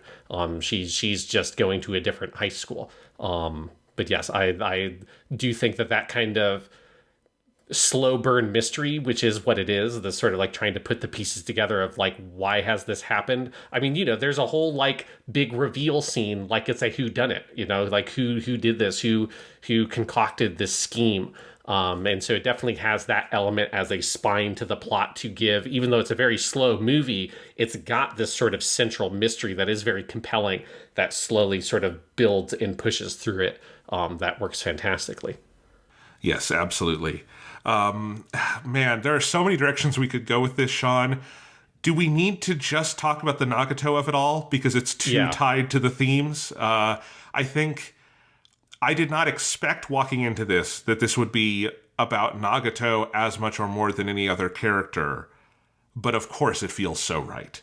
Because, it is not the prediction I would have made. And even when there's this whole scene before the kind of whodunit reveal where where Nagato reveals, the past Nagato reveals to Kyon who it was, but we don't hear it. And I thought the answer might have been, did Kyon do this? Because it is setting up this thematic tension of, like, what choice is he making, that whole thing. But of course, no, the ultimate, reveal of the story is that Nagato, on December 18th, sort of took Haruhi's power and remade the world to be quote-unquote normal, and she made herself into a normal. There's like almost a Pinocchio touch to it, right? Mm-hmm. Of she became a real girl, a real human girl. Nagato is obviously real. But, and so I did not necessarily see that coming. It feels very right when you get there. And when I go back and look at it, of course, you have to ask, like, whose story arc needed resolution? And that really is the question, because Haruhi, I think, is a resolved character to some extent at the end of the TV show. I think Kyon, to some extent, is resolved or more at peace. I think Mikuru and Koizumi are slightly more comic relief and don't necessarily need that extra development, but they feel mostly like they are, at home in the world. But Nagato, that is kind of, especially, I think, if you watch season 2 and you did the Endless Eight and you saw all of that, the most resolution she gets is in Day of Sagittarius. Kyon recognizes that she likes computers and should be allowed to play with them more, which is nice, but that is not an answer to the you lived for 15,000 cycles of this horrible summer and stuff like that. And so it's repeating to the audience what is happening to the characters, because Nagato is so a fixture of the world. She is so always there. She is so easy to rely on because she is so reliable that you wind up not thinking about her enough. Kyon does that, and I think as an audience member, you do that too. And so, of course, when you learn it is Nagato who did this, you realize immediately, oh God, that makes sense. And then you realize, oh God, why didn't I realize that made sense? I feel bad. And that is Kyon's thought process. I think it's your thought process as an audience member. And it just shows how masterfully this story was told from beginning to end to get you there, I think, in tandem, in emotional lockstep with Kyon. Yeah, I mean, all the Nagato stuff in this movie is just incredibly heartbreaking.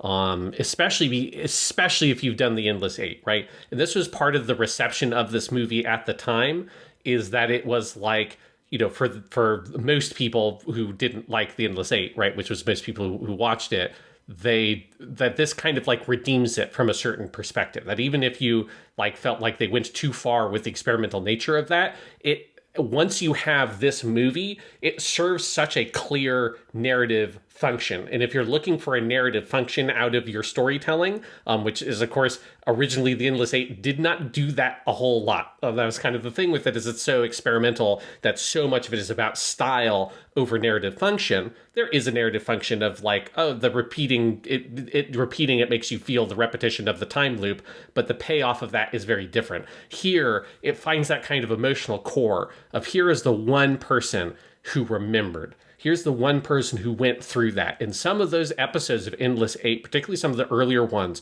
are so fucking harrowing with the psychological realization of that's the turning point of that episode, is Kyon realizing that that's what she's gone through, and it fucking horrifies him every single time, because the notion that someone has lived like 500 years going through this cycle is insane, and you can't process how someone could go through that and not lose their fucking minds. And it's interesting because that is like a context specific to the TV show. Right? In the original stories, the Endless Eight story came out after the Disappearance novel. And there isn't anything in the movie that specifically ties the events of Endless Eight to Nagato doing this. Like, they don't say that that is the thing. It's obviously just a thing that if you've watched the show, it's probably the one thing that stands out the most. Now, that is a thing that she has been constantly having to deal with, Haruhi's bullshit, and she's the one who's constantly having to clean up. She is like, from Tanigawa's perspective as the light novel author, she is obviously an incredibly useful character for a writer because she can do so much to resolve plots. And if you get stuck in a plot line, she's that kind of character that you can fall back on and say, oh, she can help fix this problem, right? What is the solution to, if we want to do Kyon going back in time and seeing 3 years younger Haruhi and do the whole Nazca lines thing? Well, fuck, what do you do about that? How do you fix that? Oh, Nagato, she's still around at that time. She can do something about it. What do we do if we want to have a character come attack Kyon and have like a big action sequence? What can we do to resolve that? We can have Nagato come in because she is fucking invincible.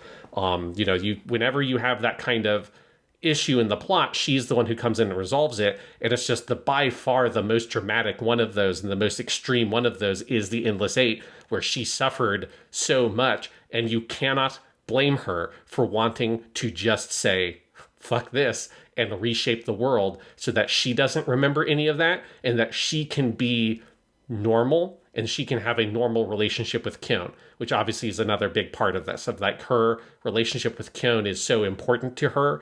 There is such a fundamental trust between her and Kyon that you see built over the course of that show, that is like the one thing she wants to have. And she's like slowly losing her mind. And so she changes all of this, but she preserves one thing. And it's like the one memory that she preserved was Kyon giving her the library card, right? That's the one memory that doesn't fit everything else, because all the other memories of what happened over the last 3 years went away, or they were fundamentally changed. And it was altered slightly to remove, from Yuki's perspective, to remove Haruhi's like connection to that memory, but she retained the memory of him helping her get the library card, because that was this one moment where he did this extremely human thing to her and treated her like a person and just helped her and kind of accepted her for who she is. And that like realization is so beautiful, but so incredibly heartbreaking. And I think Yuki is a character that has been so removed from the audience the entire show, because she is the most alien character, because she's literally an alien. But the ways they find to really interrogate what has been happening with her psychologically in this movie, I think is hugely emotionally affecting and powerful.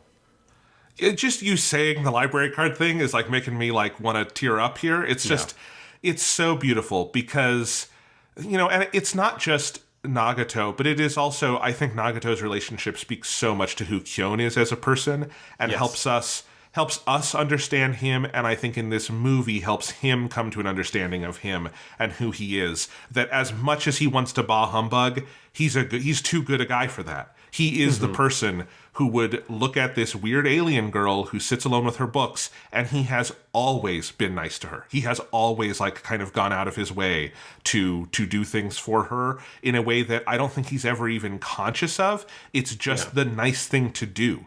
Like, it is this thing that is like ingrained in him and she brings out. And And so there is that trust. And we noted all these little moments. And I do have to say, Sean, I once again respect your ability not to put spoilers into these podcasts, because I could, now that I'm thinking back on all these moments you highlighted, I'm like, oh, Sean highlighted that moment from episode X because he was previewing the disappearance, but he didn't tell me. Yes. And I imagine that was hard. But I think even if we hadn't been doing that, we would have noted all these kind of sweet moments between him and Nagato where he is caring, and he is, in the Endless Eight, he can't do anything for her, but he does stop every time and think about what she's been through, and he's an empathetic person. Kyon is a deeply empathetic person, and it's something that is a strength of his as a human being, as much as he sometimes tries to run from it.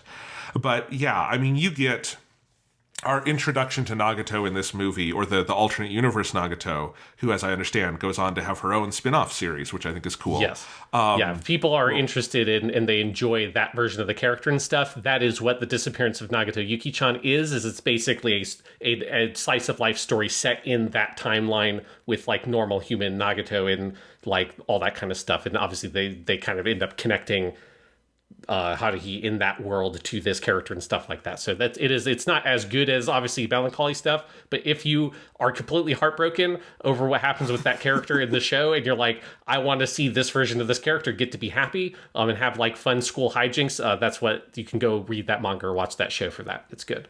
Yes. But anyway, and you can understand watching this movie why someone would want to do that spin-off, not just for marketing reasons, but because there's a story to tell there.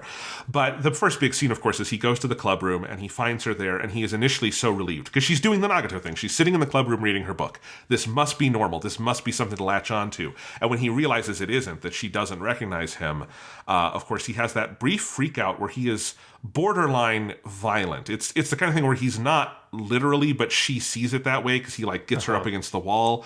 And once he realizes what he's done, he feels horrible. And then it's just, as you say, it's like almost the length of a whole episode is him in that room dealing with that disappointment and that horror. And I think what is so fascinating about it, of course, is that Nagato would have every right to tell him to fuck off and get out of there, but she doesn't. She doesn't do the Mikuru thing. Mikuru finally punching someone for sexually harassing her and it being poor Kyon is the fucking greatest joke in this movie. Because of course he's not. He's really honestly trying to get to the bottom of this, but he says the thing about the mole on her breast and she fucking decks him. To be fair to Kyon, Mikuru is the person who told him about that in the first place. So, he's just repeating information that a 3 years in the future version of her from an alternate timeline told him, but it was still her. Yes. So he is not trying to, he is not doing the Haruhi thing to her, but I do love that Mikuru does have the capacity to stand up to people in this timeline to Kyon, and it is very funny. And of course, Nagato would have every right to do that to him too, but she doesn't. And I think that is so key to this movie because you start to realize, okay, this isn't Nagato, this is a human, but there is something else going on here long before you get the exposition about the library card. Like she has some interest or trust in Kyon when he's there, even though she doesn't understand it, we don't understand it. And I think seeing how that develops and that she kind of builds this space for Kyon to work through his feelings there, it's really beautiful. It's really interesting. It's obviously so core to the movie because he does wind up putting the pieces together there on her Windows 95 PC, which is also just a fantastic gag. I love if you look up the Disappearance of Suzumiya Haruhi on Wikipedia and you go to the music by section, it's not. It's on the Japanese Wikipedia is where you see it, but they have the Windows 95 guy who did the sound for the boot up sound, and he's credited on there on the Japanese Wikipedia, which I was very confused when I saw it at first until I realized why that guy was there. But yes, it's all the stuff with Nagato in her room is great because I think there's a way in which you can kind of look at it of like, this is the way that I think like this Nagato or Yuki is kind of always inside her, right? This is, I think, like somewhere deep inside the kind of emotionless exterior of the character we've been looking at, right? We've always been noting at and pointing out, and you're right, like one of the reasons I have been pointing them out is because they stood out to me. Because remember, me watching through the TV show for this podcast is the first time I've seen the show since I had seen the movie. So it's like those moments really stood out to me because of that. But there are lots of little moments where you get this glimmer of a little bit of emotion that comes across in her, and that you're like kind of seeing this person in there. And I think if you took that person, that little glimmer, and you made it like an anime character, it would be this version of Nagato Yuki, right? It would be this girl who she's very shy. She sits alone reading her book. And, Kyon in his whole huge scene we'll talk about near the end, but he goes through this whole explanation of, in this other world, this is what everything could have been like. And he goes on this long explanation of her being this girl who's shy, who sits alone, who reads. But if you spend some time with her and get to know her, she'll slowly open up and you'll slowly see like all these other pieces of her. And like, that's the kind of person she could be in this other world. But of course, I think it's like, that is the person that she is anyways. It's just more extreme. It's just a more extreme version of that. It is much harder to see because it doesn't come across in her exterior. And so you get this kind of access to, I think, what has always been in some extent going on inside Nagato Yuki's head. And you see how sort of sad and lone that person is. And that all she really wants is for someone who is like compassionate and understanding to spend some time with her. And that's what Kyon is like, the best person in the world to be able to do that, because he just needs the space to sit and be with people, and he is compassionate and caring and is very empathetic. And I think that moment where you come into that room for the first time, right? Kyon is marching up to the club room after he's been lightly punched in the face by Mikuru and almost very seriously punched in the face by her friend. Yes. He goes up, and I love he describes it as the last line of defense.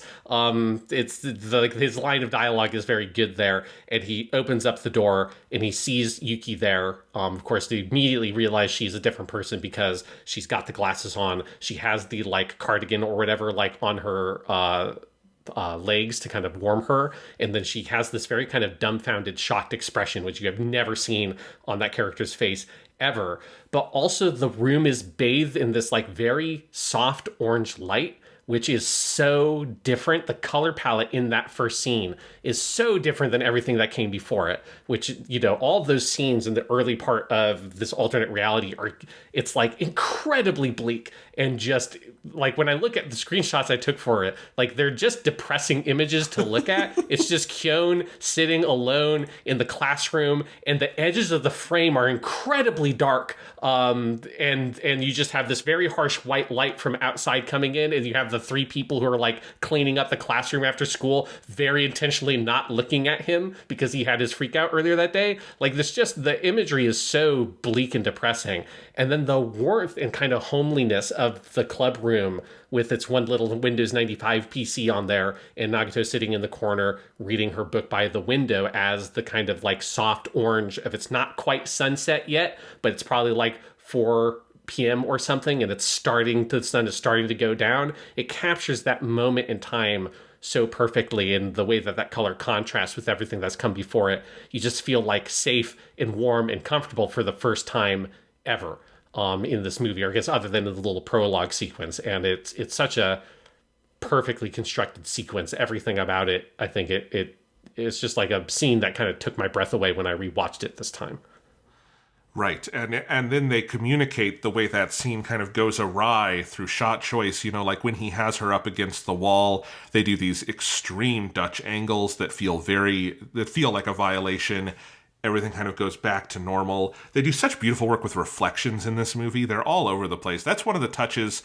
That's one thing about this movie, is that there is less of a gap in animation quality between this and the TV show than you get with some movies, but that is because the TV show is so well made, right? I do think one place I see it in the movie is there's a handful of CGI shots that we can talk about that are, they're not UFO table level or anything, but KyoAni does not use much CGI, so they're notable. And then like they just draw fucking reflections everywhere. Like it's something that this movie really focuses on. So you've got like Nagato reflected in the PC in that scene. And the way, that room feels safe, it comes to feel unsafe, it feels safe again. It is the place where Kyon is able to do some actual thinking and figure things out, because it is the one place that feels like home in some sense. And I love that. Yeah, and because it's the club room, right? Even if it doesn't look like the club room from the very beginning of the movie, it's the SOS club room. And, again, despite all of Kyon's griping that he has been doing over the first half of the film, that is still like the place that is home to him, right? And he has all this very flowery prose about, oh, that's where my legs take me after the bell rings. And it's probably a bad habit, but I constantly do it either way. And he just he constantly is like sort of going on and on and on about it. But obviously it's the place that's home to him. And then you have then you have the whole sequence you talked about of his having the monologue about heaven and hell. You have his second scene in the room with Nagato, where there's this one little moment I love so fucking much, where he doesn't know what to do. He doesn't know what to talk about. He's just in this room with her. And then he walks all the way around the table, comes all the way back around it, and then sits down at the computer. And I love that moment, this one sustained shot where he's standing where the computer is, he walks past it, goes all the way back around, comes around the other side of the table, goes around and sits down at the computer. And it's just, again, it's that sense of the movie just willing to spend the time on that kind of shit, where how awkward you feel in that moment of that she is just there reading the book. They are so incredibly conscious and self-aware of each other's presence. They're constantly glancing at each other. They're talking about like the reflection stuff, which we'll also get at the end of the movie, but lots of shots of them seeing each other in reflections of the windows or of the computer. And so they're like stealing glances at each other. And so he just is kind of pacing around the table before he sits down at the computer. It's just a great little character detail. If I had to pick one shot from everything we've watched so far this season, Sean, to define like the KyoAni touch, I think it would be that shot. Yeah. Because it is so the moment I don't think many other studios would think to animate, and I think some that would think to animate it would then say, boy, that's money to burn that we could spend on other moment X or Y or something, right? And instead, no, like it is so crucial.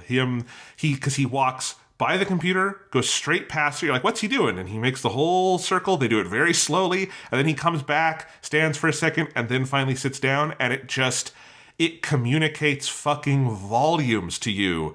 These 30 seconds of animation. Beautiful. Perfect. I love it.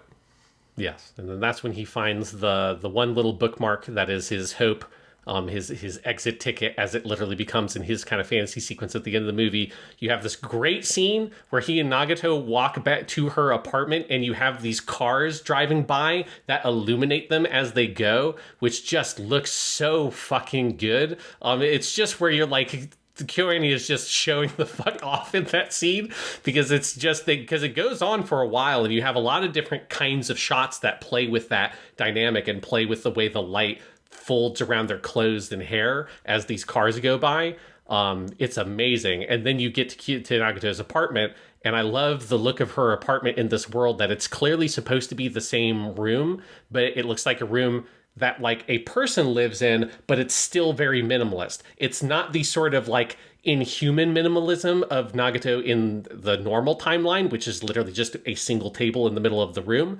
But there's a TV there. There's a couple of plants. She's got the kotatsu under the table and like a rug there. And so you get the sense of she is this very lonely person. She doesn't have a lot of things, but she has made this space comfortable for herself. And the way that set communicates this version of the character with just a little touches like that, while still being recognizably this apartment we have been to a number of times at this point, is really good. Yes, I love this scene. This is where we get the library flashback. I adore that. Mm-hmm. I love when the other alien girl who's coming, what's her name? The Asakura. Asakura, yeah, I love when she comes in. I love that Kyon wants to leave when they're about to have dinner, and Nagato just kind of tugs at his arm, and he makes this like turn on a dime of like, I'm so hungry, I can't go home yet. I would collapse. I would faint. He makes such a show of it, and she has this little smile that just breaks your heart and is beautiful. And then of course they all have dinner together. Oh, it's such a great stretch. Yeah, well, because you have that, she gives him the little smile when he goes to leave and he says, "Is it okay if I come back to the club room tomorrow?" And she gives him that little smile. He has this incredibly shocked look on his face.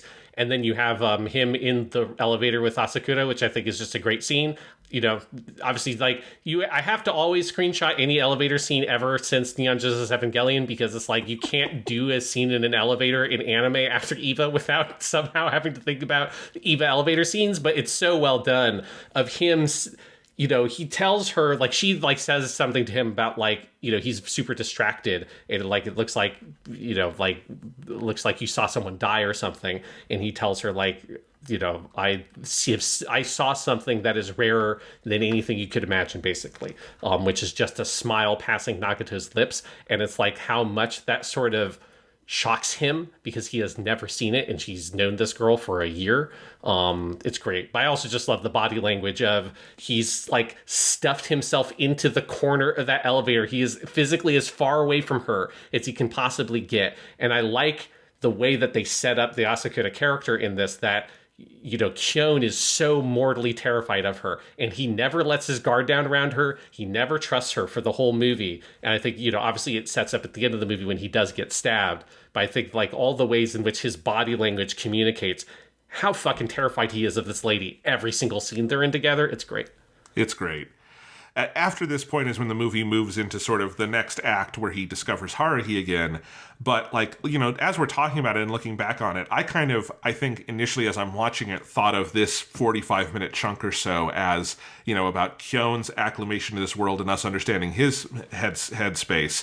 But it is 100% just as much about understanding Nagato and where she is at in this world and who she is. And it is sort of establishing those two characters before we get back to Haruhi, who is very crucial to unlocking Nagato's program and getting to the next act of the movie, but is almost a red herring because you assume, because the world always revolves around Haruhi, that she must be essential.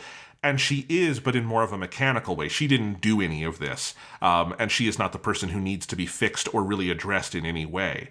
And so when you look at it again, it is clear that they spent the time in that early stretch of the movie that, as you were saying earlier, Sean, you can imagine the version of this that did it all much shorter.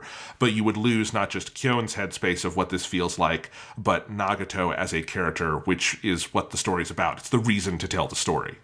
Exactly, yeah. It's so important to spend this time to have these scenes.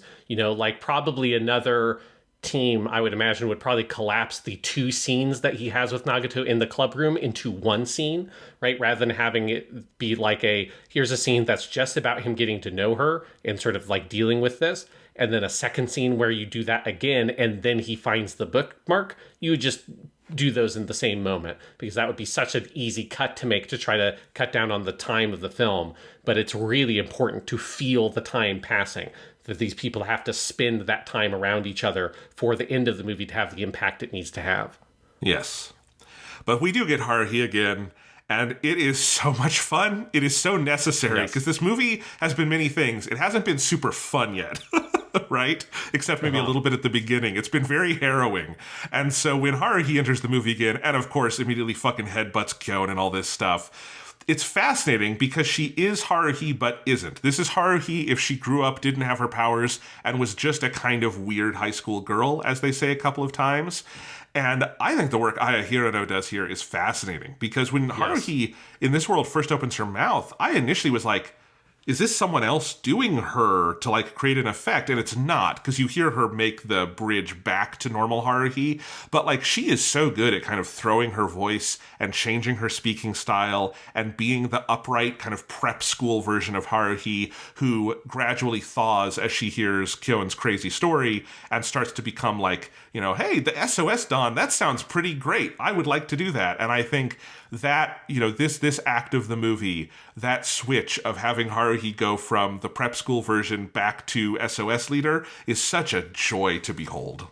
Yeah, it's fantastic, because I think, as you say, Hirano Aya just nails it with her performance in that first scene, because this is a Haruhi that, has gone a whole year in high school without meeting Kyon and without doing the SOS Brigade. And I think you get the sense that she has started to give up on that kind of stuff. It makes me wonder if this is the day of the week of like Monday or whatever where she doesn't have her hair tied up. Because remember, in Melancholy of Suzumiya Haruhi, before she meets Kyon, she's doing the thing where every day of the week she does up another kind of ponytail in her hair until she goes all the way around, and then she resets back to zero, and her hair is much longer. And then it's after Kyon points that out to her that she ends up cutting her hair to the short hair she has in the Haruhi design we're all used to. Here, she has obviously not cut her hair, and it's grown for another full year, and we don't see her with any, it's not tied up at all. It's just like straight and long. So either it's the beginning of the week, or she has given up on that, which is what I assume from it. Like, she has given up on those things, and she is like closed herself off even more. And it brings you back to that, like, the original story of this series is called The Melancholy of Suzumiya Haruhi, right? She is a character that initially is melancholic because she is someone who wants extraordinary things from the world and is only ever being given things that are very plain and ordinary to her. And she has a melancholy about it.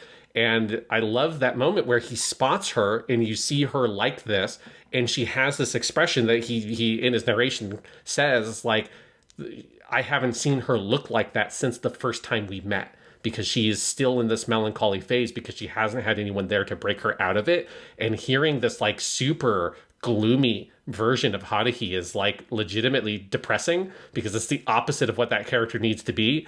And then you have this amazing payoff to the Bamboo Leaf Rhapsody episode where Kyon gets to shout all that shit to her about the things that they did together. She comes over, headbutts him, which is just the best, and then he tells her that his name is John Smith, and she sort of almost faints at this revelation. And I love that in this timeline, we get a Haruhi that gets to know all of these things, right? You get to see a version of her that knows that Kyon is John Smith. In fact, I love that she just calls him John in this timeline. I just fucking love that so much. And she learns about all the madness and the powers that she has in this other world and all of that stuff. And it just activates her and turns her into the Haruhi that we know. That moment where she comes into the camera and she just says, "That sounds so fucking interesting. Like, that sounds so amazing," right? And she just like explodes into a smile. And the way that she turns into the Haruhi we want her to be, it's just an amazing scene. I think kind of because you've been so distant from the character and because you see this sort of like alternate version of her, what if she didn't have all these things, it's really depressing. And then when she gets to become the person that she know her to be and you want her to be able to be, it makes you realize how much you like missed the absolute fucking tornado force of nature. She is the heart of this whole franchise. And when she turns back into herself, you just feel like things are going to be okay, right? It's like, okay, like something like we will figure this out because Haruhi is now here. Absolutely. I also do just have to give props to my boy Koizumi, who, yes, man, I have gone on a journey with this character where I think in season 1 I was a little cold on him, and I think just the more and more Endless 8 definitely did a number on my feelings on Koizumi, but just like, I love him being there. He is obviously the character who I think gets the least attention in any incarnation of Haruhi for obvious reasons, but like, he is such a comforting, weird presence, and I like that in this version of the universe, this is a Koizumi, never got psychic powers, never worked for an agency, he has no nefarious other intents or knowledge, but he is still, you see what is like core about him, which is that he is analytical and calm and kind of even-headed, and he's the person who will get out the pen and the napkins and draw the diagram and explain it all. And also that I think in any universe, he is very into Kyon, which you just start to see immediately. Because even in the scene where they're alone and he starts explaining like, oh, I'm in love with her, there's just nothing that's ever going to happen because she's Haruhi Suzumiya. And then he just starts, I don't know, he starts making eyes at Kyon, and you're like, right, this is always who Koizumi is. Yes. Well, because you have that little moment where the train comes by, which is a good detail of all of these scenes. Apparently this school is by a train, and so they use the train, like, comes by when at the end of the revelation that he's John Smith, and you have this great wide shot, and then the train comes and breaks into the wide shot, and then it cuts to the cafe. It's fantastic. But the train comes by, and Koizumi, like, says, basically, I'm really jealous. But importantly, right, Japanese is a language that often omits specific detail, and it's very context-based. And normally you would assume what he's saying is he's jealous of Kyon because in this other universe, Kyon is the most important person to Haruhi. But maybe what he's really saying is he's jealous of Haruhi because in that world, Haruhi is the most important person to Kyon. And really, he's like, this Kyon dude, he's pretty cool. It's like, yes. I thought I was into Haruhi, but I just hadn't met Kyon yet. But unfortunately, they're kind of made for each other. And I that's my interpretation of what's really going on in that scene.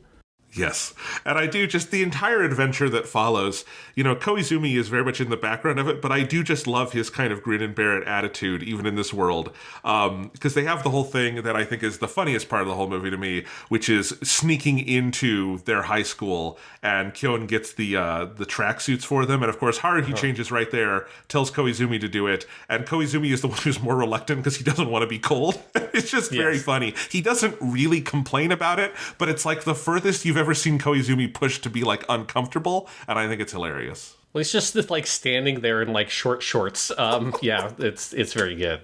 Poor guy. But I love that whole scene. I love Haruhi getting the full SOS energy in her and like literally bringing the band back together. And the line where they're going through the school and she says, "We need to go capture this Mikuru person," is so great. I love that she specifically is like, we're not going to go talk to her. We're going to go capture her like an animal. And it's great. Yeah. And then the way she does it is she goes in and tells her that I'm part of the Student Council Intelligence Division and we have some questions for you.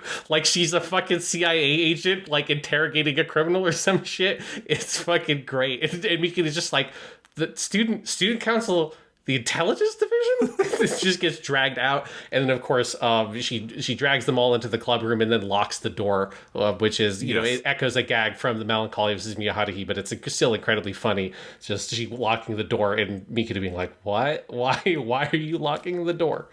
It's also fun because in the original story, we don't ever see the moment where Haruhi recruits Mikuru. Mm-hmm. We just see her like literally barge in one day to the club room with this person she found because, she's found the perfect moe for them all, right? And that's what she says. But instead, here we get to see it. And I wonder, like, is that kind of what it was like the first time? Did Haruhi told some kind of lie to poor Mikuru to get her to come, obviously. And I also liked seeing Mikuru in her natural habitat in the calligraphy club. It was just kind of cute for a second there. Although you also get a little, this is not something the movie focuses on, but I think a little sense of like, Mikuru without Haruhi is also a fairly isolative person because she is so shy. She has her one friend, Tsuruya, but Tsuruya also, I'm not sure, is that good a friend. She seems very bossy and mean, which Haruhi is too, to be fair. But Mikuru has a much more active social life in the world with Haruhi Suzumiya, let's just say, even if she does have to strip for her somewhat awful brigade leader here and there. Yeah. But, she gets very good at pouring tea and, she gets all into the whole fucking maid thing at a certain point. So, I don't get the sense she cared about calligraphy that much. She needed something to do. Yes. But anyway, we have them all together in the room. It feels so good. And this is when, of course, we get the big scene where we get the program executed on the computer and the big choice to make. And I love that it moves there. And I love that the keys that were in that statement by Yuki that was left on the bookmark are just the 5 brigade members. It is to get them all together. And Haruhi, of course, was needed because she's the one who brought them together in the first place. Yeah, and that, like, obviously you realize later, looking back on it, that the context of that all is, like, Nagato is offering Kyon this choice of, like, if the thing you truly want is the reality we currently live in, like, what you want is the SOS Brigade. So it's like him making that choice is bringing them all back together. But this also leads to the saddest piece of animation I have ever seen in my entire fucking life, which is when Kyon takes out the club form that Nagato gave him, the human Nagato, and tells her that, I'm sorry, I'm going to have to give this back to you.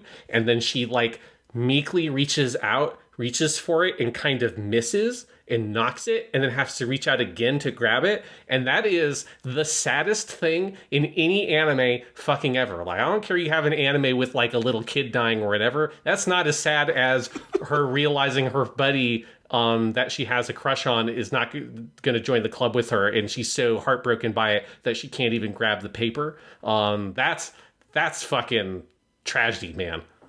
Yeah, Grave of the Fireflies, eat your heart out. This is the real tragedy. Yes. And they lay it on thick, but I think they have earned it.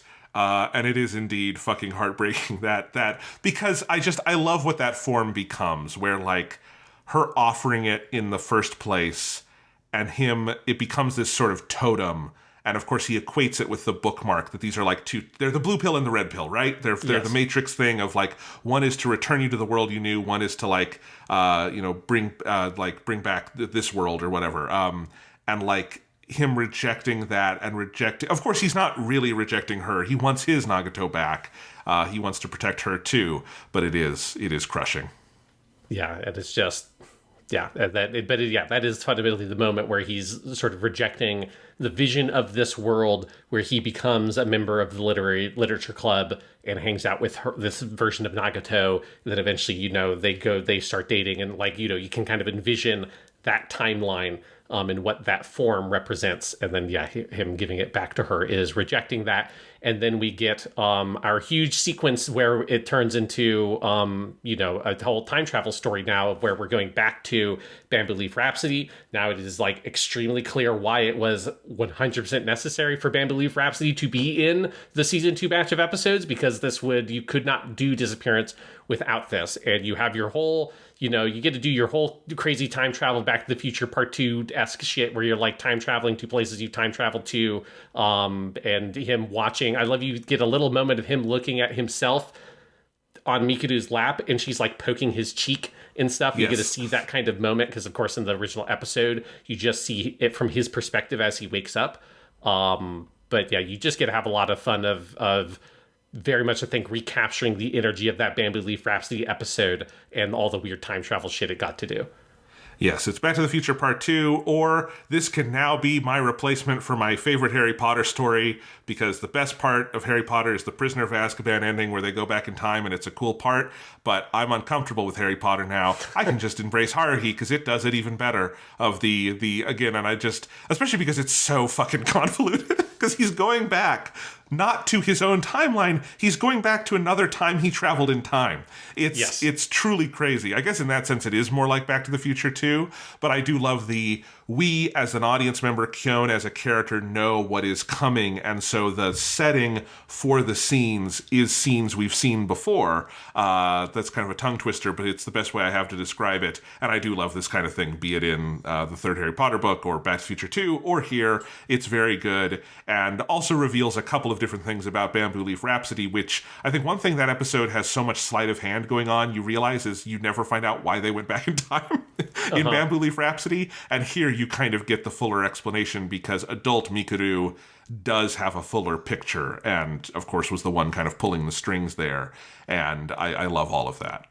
Yes, because the whole reason why that stuff happened, obviously, is like, I mean, it needs to happen to set Haruhi's life at like those 3 years into motion, but also it is to resolve this whole big space-time fuckery, which started happening December 18th, which is after when he originally went Bamboo Leaf Rhapsody, which would have been in July, right? So yes, it is like a whole big weird convoluted time travel on top of time travel stuff. But you do get a really incredible sequence where you have adult Mikuru, who explains all the time travel shit to him, and then she starts giving him this big speech about like being in high school and enjoying the time that you have while you're there, and making the choice to enjoy those things. And while she is saying that, there's this little like moth, or maybe like a butterfly, that flies up, and Kyon watches it as it flies up away. Then he looks back down and she leans in on his shoulder, and then she whispers something that you see in this like close up, but you don't hear what she says. But there is such a powerful emotion communicated in this moment. It's kind of, to me, it's like Mikuru's sort of like big moment in this movie of, she is giving him this sort of message that I think helps push him to that moment of introspection and reflection that is critical for the climax of the film, of him thinking about what is it for him to be happy and what is it for him to enjoy this time in his life. And it's about putting himself out there and going for the things that he wants, rather than just putting himself in that shell. And that's what she's telling him to do. But it's tinged with this regret, because I think like embedded in all of that is, I think, an understanding that she always had a crush on Kyon, but that relationship never really went fulfilled, because presumably Kyon ultimately will be in a relationship with Haruhi. And there's just a lot of like emotional complexity to that moment. And with this version of Mikuru being this older character that has lived a longer life and is kind of looking back on these events, and it's like she's, interacting with this boy she had a huge crush on in high school, and that being embedded in this little like kind of message that she gives him. It's a very powerful moment. It is. There's a line in there that is maybe my favorite line in the movie, and I'm going to paraphrase here, but she says something to the effect of, you don't realize that this time is going to be like a dream to you one day. Yeah. And I think it's I assume it's a line from the book. Tanigawa is such a great writer. It's such a powerful piece of prose. The idea of like, because it's so true, and it's something you don't realize at the time, but that feeling of like, it's not even that you're going to forget it. It's that it's gonna be like another lifetime. It's going to be something you won't even quite understand on that level. And then all the kind of surreal images you start getting around that. It's so beautiful. And again, and it's all these moments where that I think I can imagine being cut in a different version of this story, because we've got a lot of plot to get to in this stretch of the movie. But even now we're slowing down to stop and literally smell the sunflowers, because that's also a whole motif in this scene, because it's summer. And then they go and visit. Sorry, what? Well, yeah, you have this like very like interesting crossfade into the shot with the sunflower, which I put in my screenshots because it really stood out to me, because this show doesn't do that. Like that's just not how they cut almost ever. And so, yeah, there's this very interesting crossfade into that shot with the sunflowers at night, which is just such an interesting image. You never see sunflowers at night in media. That's just not what you do. You see the sunflowers in the day because they're sunflowers. And I think there's just a really powerful contrast. And then that leads into the moment that was all set up earlier with Haruhi of him, that there's a second thing that John Smith yelled at her, which is like, good luck bringing excitement to all over the world. But this is a thing that's one of those pieces of translation that's really hard, because what he's telling her is what the name of the SOS Brigade is, which is Sekai o Oi ni Moriagaru Tami no Dan, or something like that, to that effect. It's like a brigade there to bring fun and excitement to the whole world is effectively what the name of the group is. And so it's about him kind of re-embracing and again putting that seed in his own past, that he is the one who is creating this. He was always the person who created the SOS Brigade, but now like through the time travel, they make that much more literal, and he's the one who gives her that idea and plants that seed in her mind that then obviously blooms 3 years later when they meet for the first time in high school, because time travel shit is weird. Time travel shit is weird, but on the metaphorical level, which is how time travel is probably best understood, it is him owning the creation of the SOS Brigade. He cannot, and this leads to the climax of the movie, he cannot run anymore from like, oh, why do all these crazy things happen to me? Nah, dude, this is all you, just as much as Haruhi. And then we get this fucking incredible scene where you go to Nagato's apartment again, right? So it's like with this, because this is exactly what happened originally in Bamboo Leaf Rhapsody, is him and young Mikuru go to her apartment, and that's when they get put in the little like time chamber or whatever to come out later, back in the future. And this is where they were in that room when Kyon originally went to Nagato's apartment during the events of Melancholy of Suzumiya Haruhi. Well, now they're back there again, this time with adult Mikuru. And the like attitude that adult Mikuru has towards Nagato Yuki, I find so fascinating. She is fucking terrified of her, and she is literally shaking. And she puts her hands in like a prayer position when she's asking Nagato to help them resolve the time travel stuff. And it's just, I think it puts into perspective how fucking weird Kyon is, that he has no problem with her. Because when you think about it, Nagato Yuki is fucking terrifying. If she wanted to, for any reason, to kill either of them, she could do it in a fraction of a second, right? She is unbelievably powerful as a entity. While she is not normally at Haruhi's level of sort of ability to recreate reality, though she obviously does take those powers for the plot of this film, even just like the things that she normally can do, she can, she could create that room and make that room a space where they could not escape, because she would get rid of all the doors. All the shit that Asakura Doko did to try to kill Kyon in the original novel, Yuki can do all that shit and even more. So it's like, I think you realize that you kind of forget that about her, that from a normal human perspective, she is a terrifying alien god.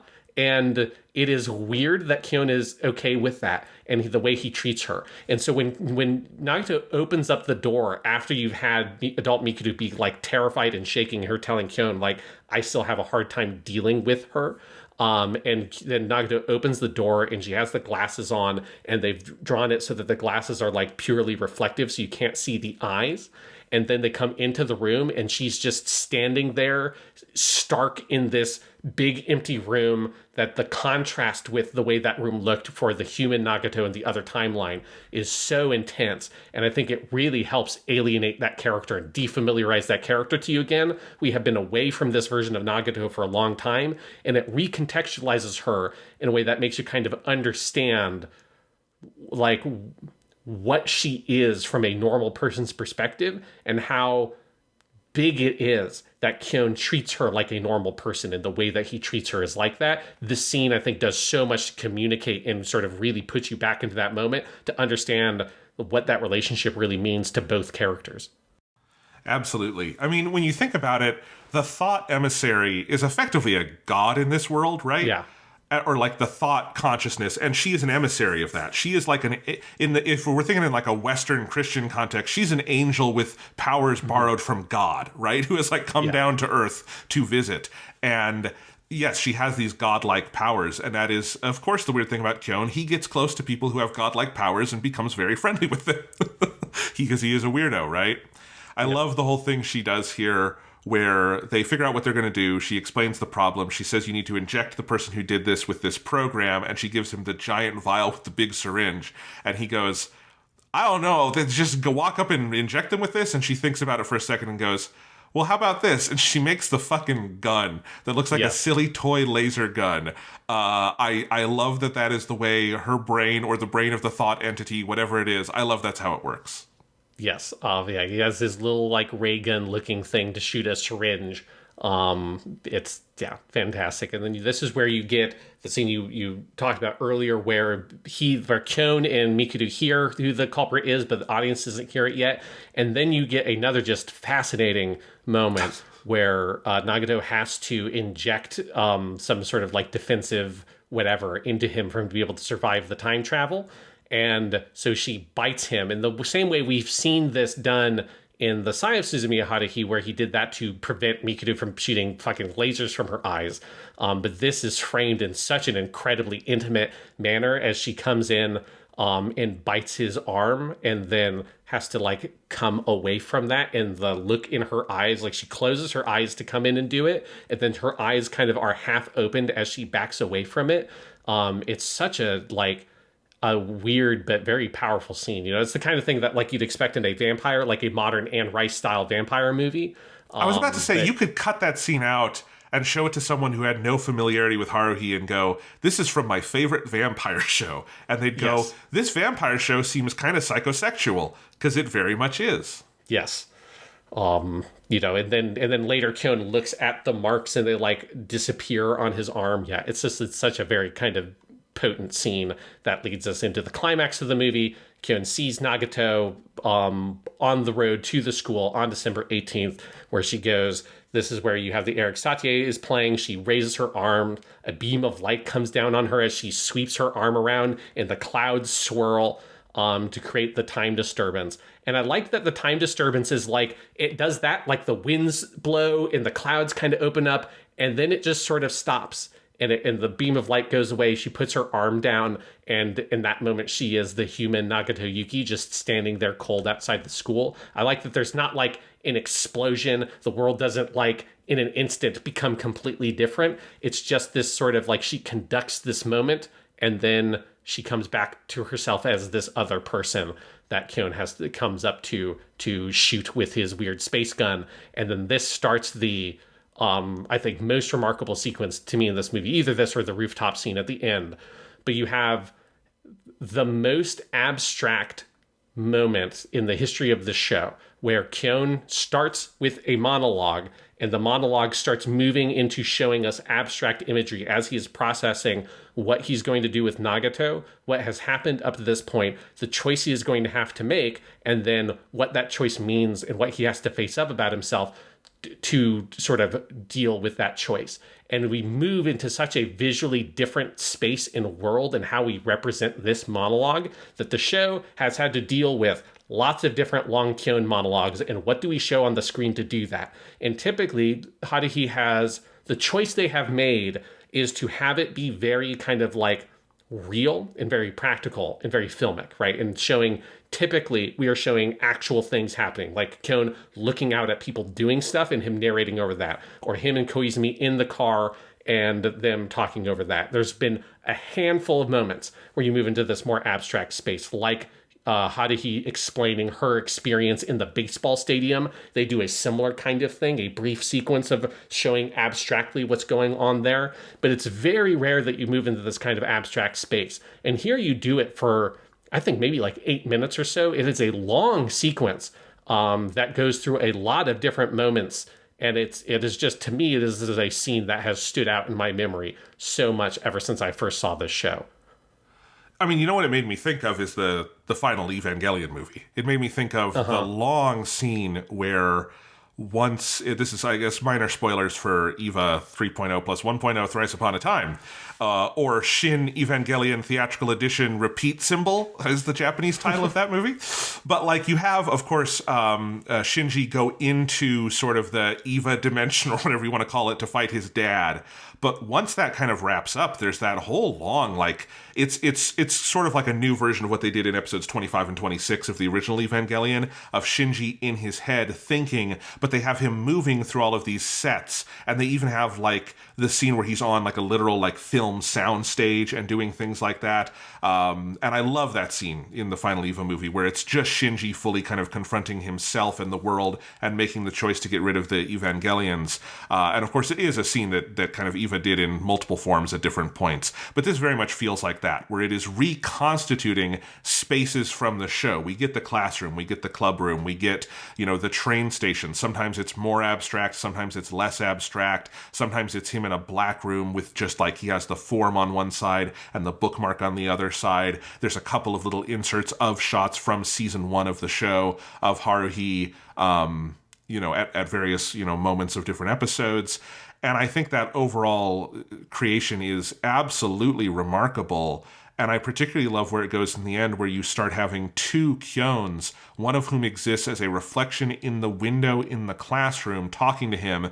Eventually the reflection becomes a physical part of the world, literally with his head, with his like boot on Kyon's neck, pushing him down, weighing on him, asking him, demanding him. And this is where he screams finally, "Of course it's fun. Of course it is, you fucking idiot." He doesn't say fucking idiot, but it's like that kind of energy, right? Mm-hmm. It's amazing. You also have the inserts, I always love this, of silent film style intertitles, which just in Japanese particularly are always fun because they're just more aggressively handwritten than like silent film intertitles in English were.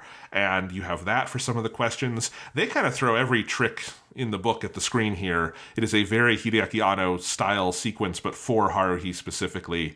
I also love the moment where he is in the club room and it starts filling with Christmas stuff until it like explodes him out of there. That shot, I just have to say, I had that shot when I was making the theme song for Japanimation Station's Kyoto Vacation. I tried so hard to get it into work because I loved that shot. I never could quite get it to fit.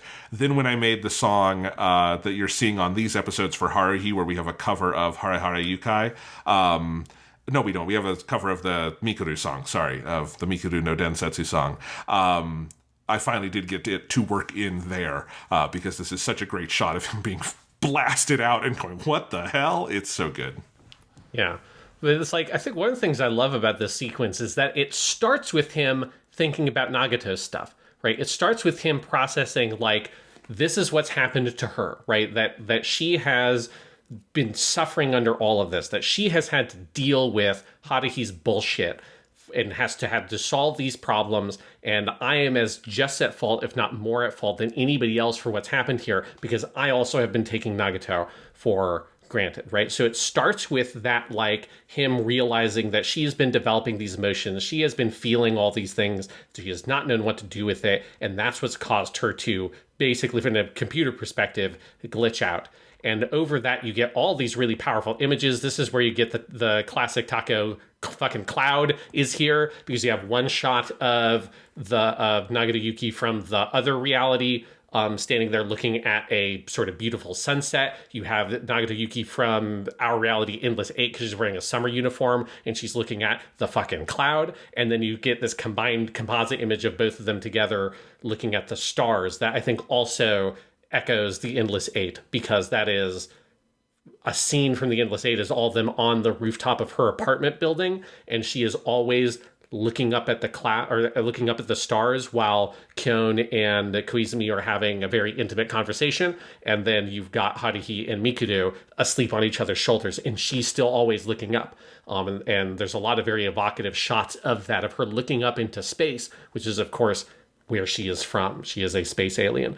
And then you get all these shots of her sitting in the club room alone from the beginning of the movie. So it's the club room with all the stuff. It's got the space heater from Someday in the Rain, which is a very particular detail that is there. She puts on the little Santa hat.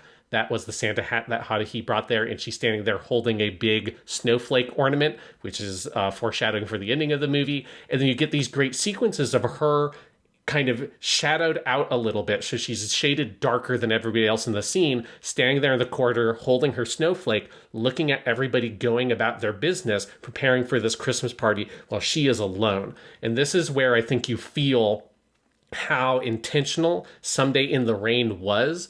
Again, like, that's was written by the light novel author, knowing and thinking about setting up some of the ideas of the Disappearance of Suzumiya Haruhi, and think back to all those moments of the first half of that episode of all the madness going on in the room. And there's Yuki sitting in the corner alone, reading her book and slowly turning the pages as all this silliness that Haruhi is doing is going on. And it's like she is in a different room than they are, right? She is not a part of that. They are not acknowledging her. And it's not until Kyon comes in the second half of the episode that they get to sit down and they are in the same space. And that is also where you get the very suggestive moment of her in between the cuts, putting the cardigan on his shoulders, that then Haruhi puts her own cardigan on over that, in some ways, kind of overriding the thing that Yuki had done, right? So I think there's a lots of suggestive there about the relationships and this kind of weird pseudo love triangle kind of thing that is happening here, of like Yuki's relationship and her isolation in this club room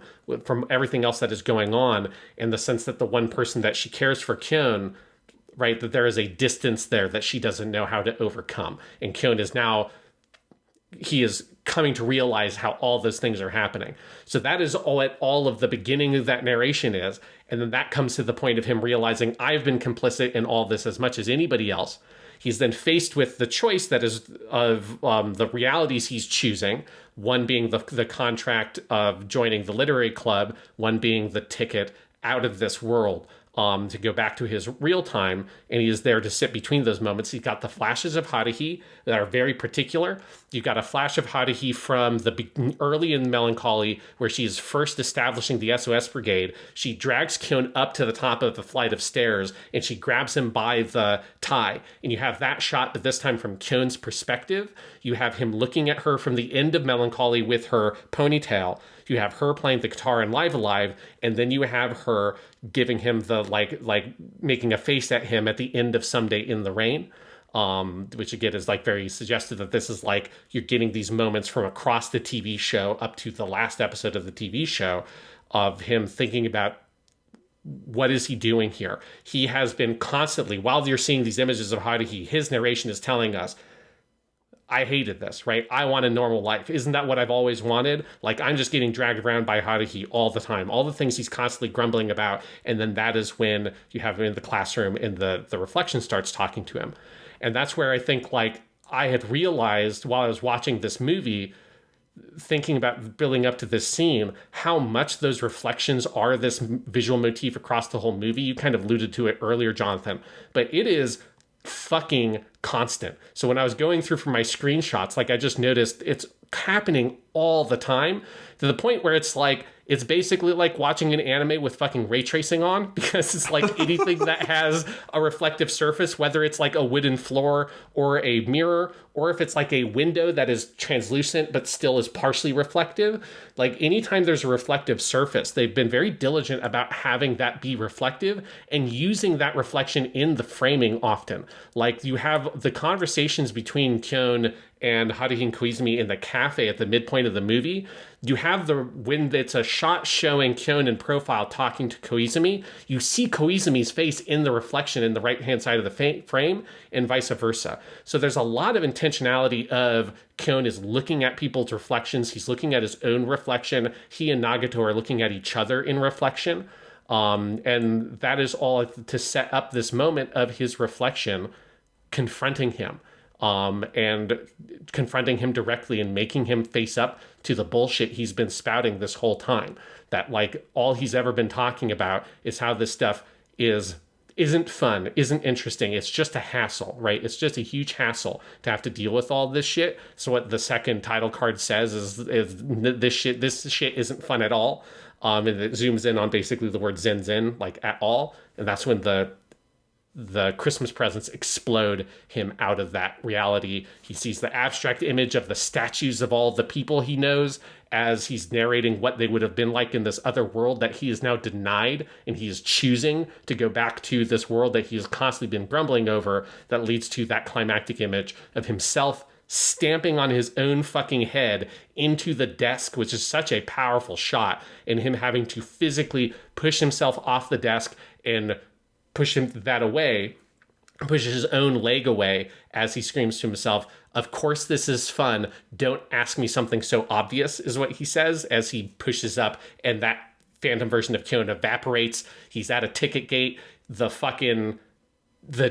bookmark comes out as his ticket. He walks away as the human Nagato is grabbing at his sleeve and misses, and he walks out of that into the classroom with Haruhi, where he stares Haruhi in the face. You get a close-up on half of his face, and Haruhi's face is reflected in Kyon's eyes, and that is the end of that sequence. And it's just so powerful. It's so masterful as it is moving from one subject to the other, as he is trying to process what he's going to do, and then what this has said about him and what he's been doing, and the hypocrisy he has been constantly spouting this entire time, that he's constantly going on about how this shit is a hassle and he doesn't want to do it and it's a big pain in the ass, when the whole time, obviously, this is what's giving meaning to his whole life. He's like, what he wants is to go on the adventures. What he wants is to design the stupid fucking SOS website. What he wants to do is to make a cool movie, right? We talked about this with like the side of Suzumiya Haruhi, but he's never really expressed it.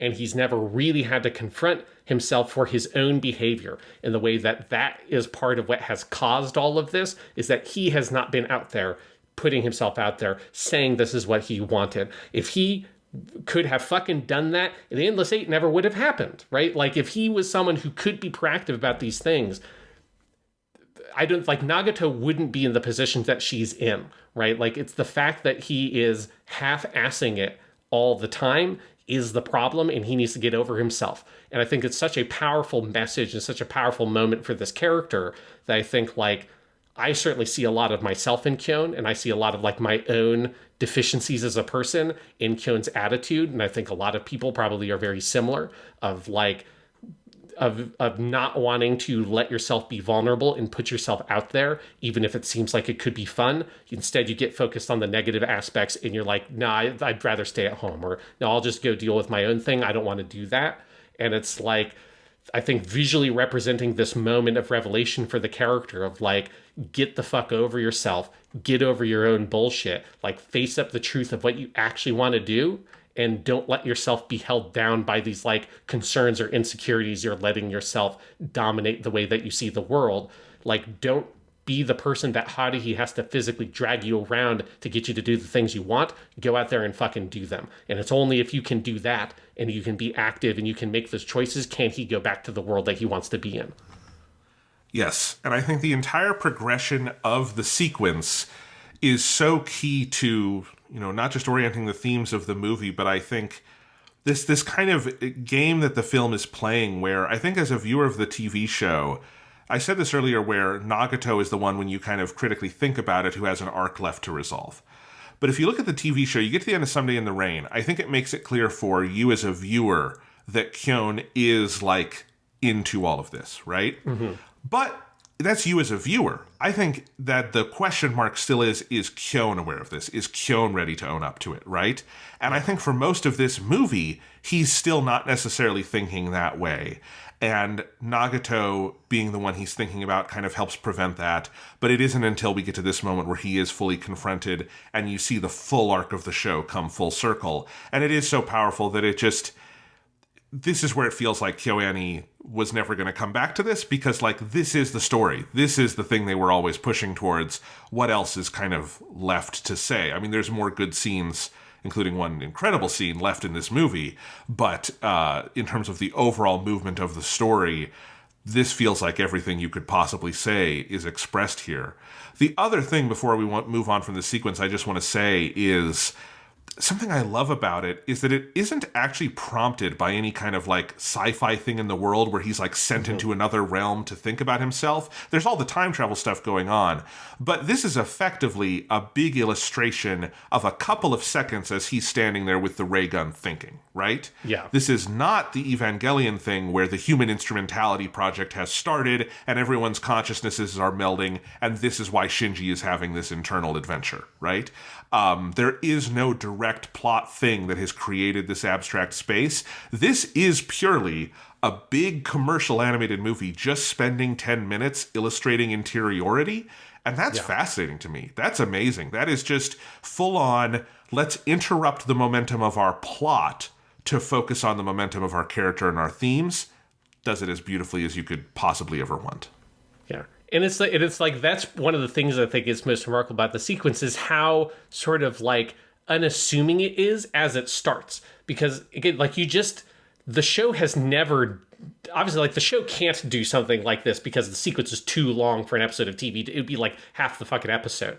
But it's also just like stylistically, the show has edged away from doing things like this. And when it does it, it's typically very rare and very sparing. And so the way it transitions into the sequence is him just walking up to Yuki, and then there's a shot of one of the reflective mirrors on the road to show what's coming from the other corner, which they fucking love these shots. There's a bunch of shots of those. Again, like reflections are a huge motif in the show.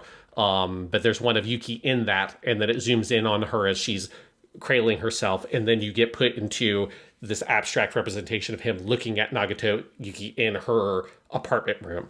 And so it's like the smoothness with which it enters the sequence. And when it enters the sequence, you have no idea all the different places it's going to take you. Because as you say, like in the real world, this is happening like between him taking a couple of steps, basically. But you go on this huge introspective, internal, self-reflective journey as he's dealing with all of this shit that culminates in this moment of him making the choice to shoot Nagato, right? Like that's another thing of like where this leads up to is him having to point the gun at the human Nagato. And obviously we don't actually see him shoot her because I think that would be too brutal. And it's not a bullet, but it is still like there's a violence to that. That is part of he has to be willing to make a choice. He has to, like, for him to choose the world that he came from is him rejecting the world that Nagato made and him rejecting this version of that person, right? He can't embrace the Nagato he knows without directly rejecting this human Nagato that Nagato has created. And so there is a commitment and a kind of an implicit violence to the choice he's making, because every every decision is violent because every choice is a rejection of the opposite. And I think that there's a power and there's a decisiveness to the way it's represented here. Once he has gone through that whole mental journey, there's a resoluteness he has as he points the gun at her. And then he gets fucking stabbed. Yes. In what is like one of the most upsettingly violent things I've ever seen in a movie. This is not as creative as the violence of something like a Saw movie, but boy, they sure make you aware of how big that knife Asakura has is. They make you aware of how deep it goes in. You see a lot of blood. You see a lot of agony. There's lots of different ways to depict violence. This is definitely one that asks you to feel it. I would say. It's fucking brutal. It reminds you of that, that shit's in that first storyline, right? I mean, he doesn't get stabbed, but like Yuki gets all fucked up in that fight with Asakura in the melancholy story. And it's like, you kind of forget that, right? It kind of got hardcore, really hardcore in that one moment. And then every once in a while you get a little bit of it. Like fucking Mikuru's eye beams shooting holes in Yuki's hands is really fucked up too. But yeah, every once in a while, like the show just like goes in for it.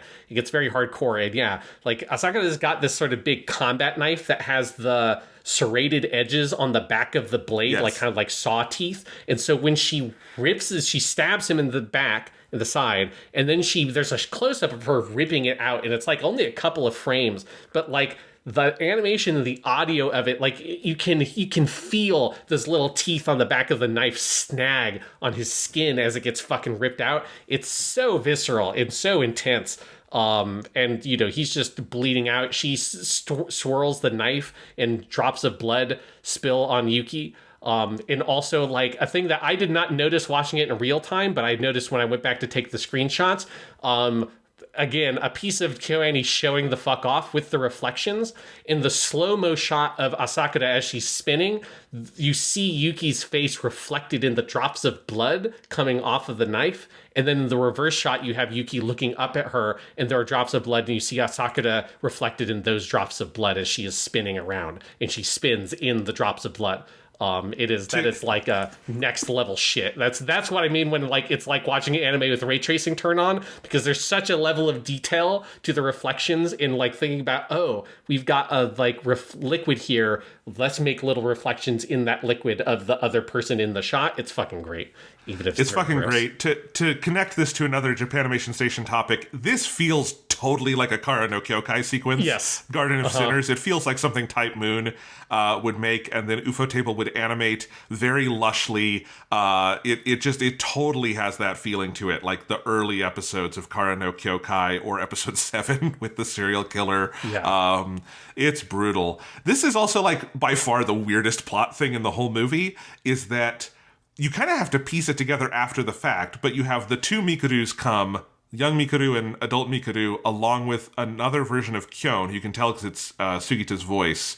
And then later on, you get kind of to piece it together that they come back from further in the future to finish it off. And so it is this weird time loop effect, and the movie ends with Kyon thinking about how he still has to go and do that at some point to save his life.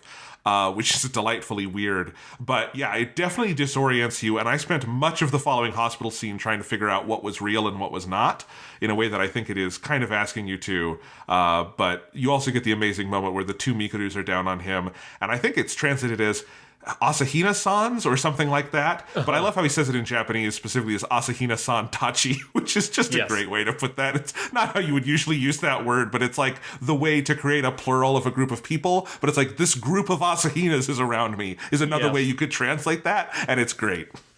Yeah, and it's such a great, weird, mindfucky sequence. And I definitely remember the first time I watched the movie, like it's just like kind of being taken aback and trying to process it. Since I've seen the movie a couple of times, obviously I remember this is how it ends.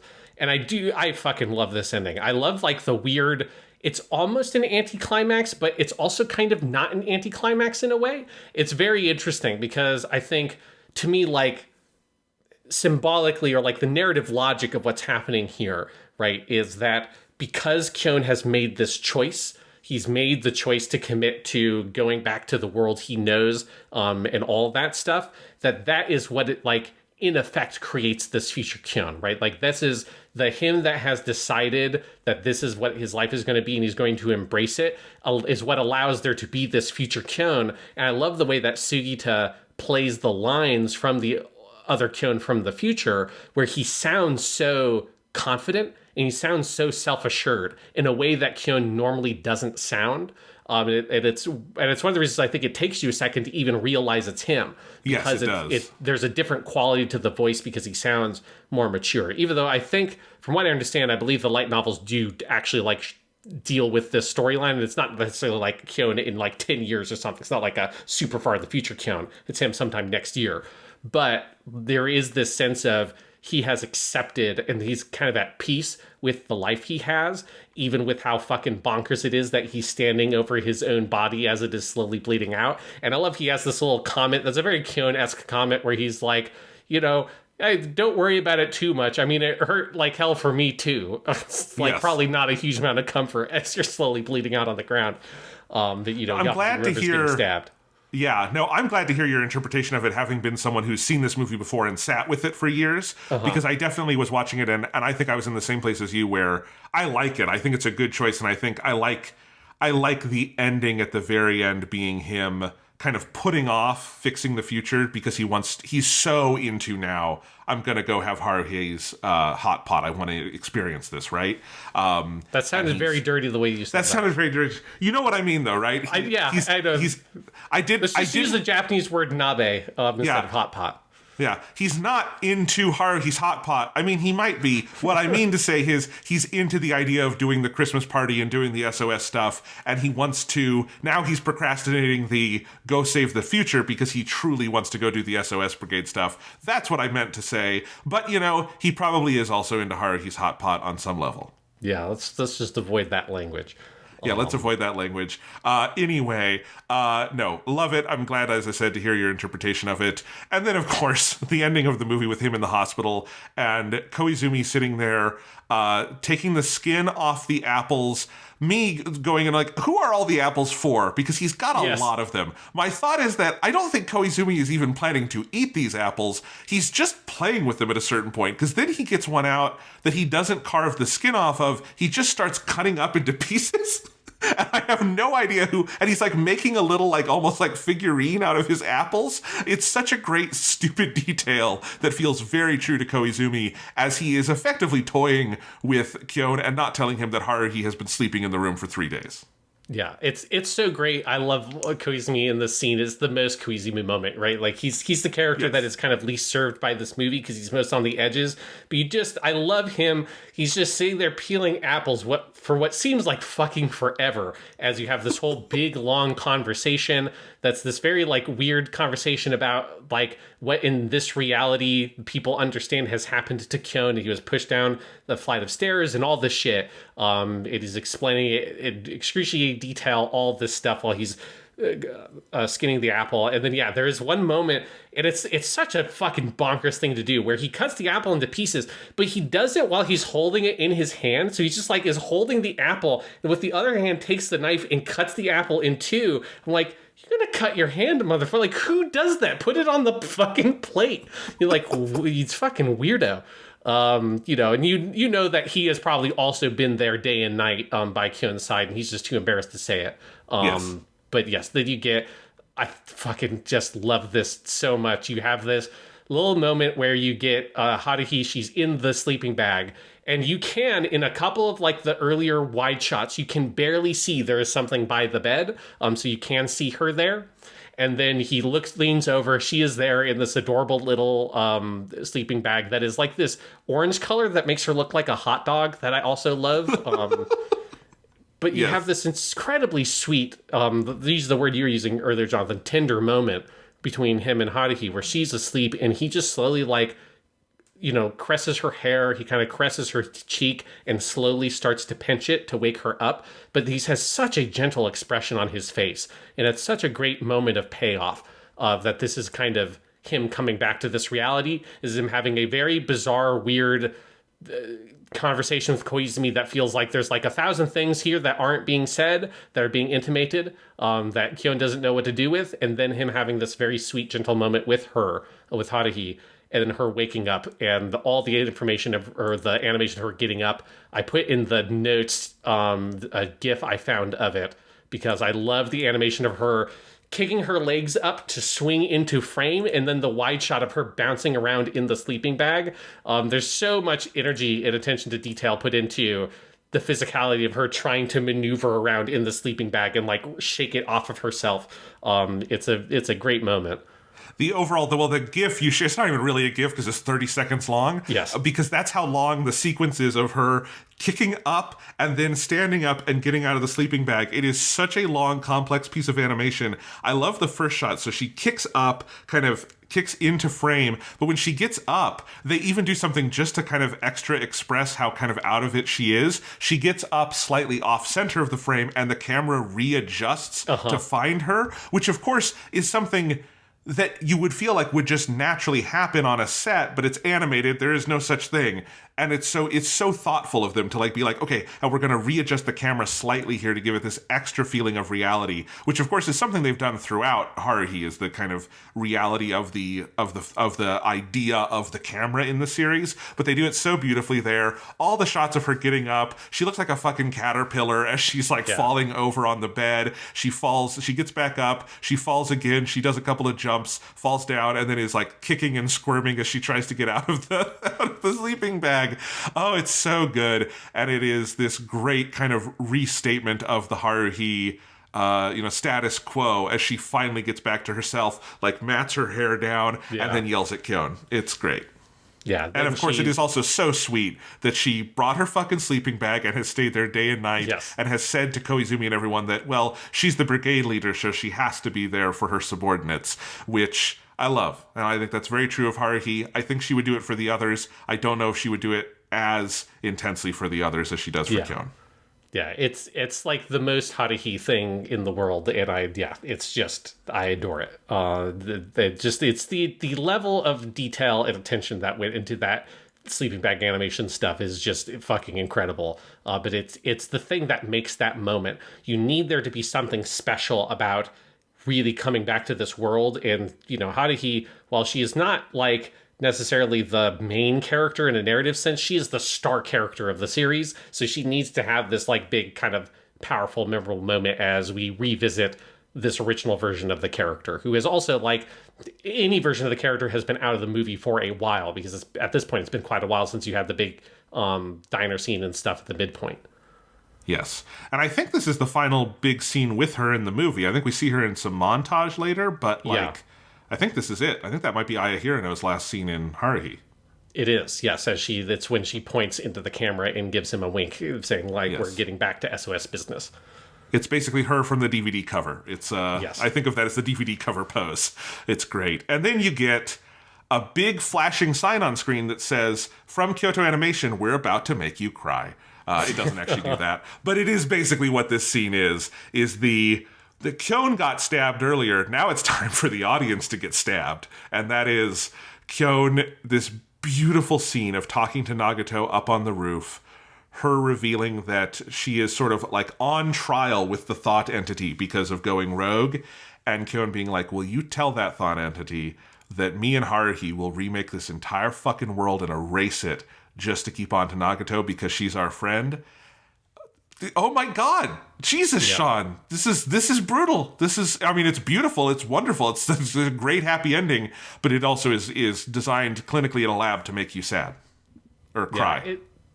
It's a really powerful scene because it starts with this Kyon on the rooftop looking at the city at night, and the way the background and stuff of this whole scene is incredible. And the way they do the light coming on the characters. I mean, there's just so much in this movie of the way that the light kind of reflects in like the reflections, but the way it plays off of characters' clothes when they do things like the headlights. And here, the way they're sort of like lit around the edges by the city night lights that are like off in the distance. So it's very faint, but it still sort of highlights them, especially for Kyon because it's kind of backlit by the city. It's so good.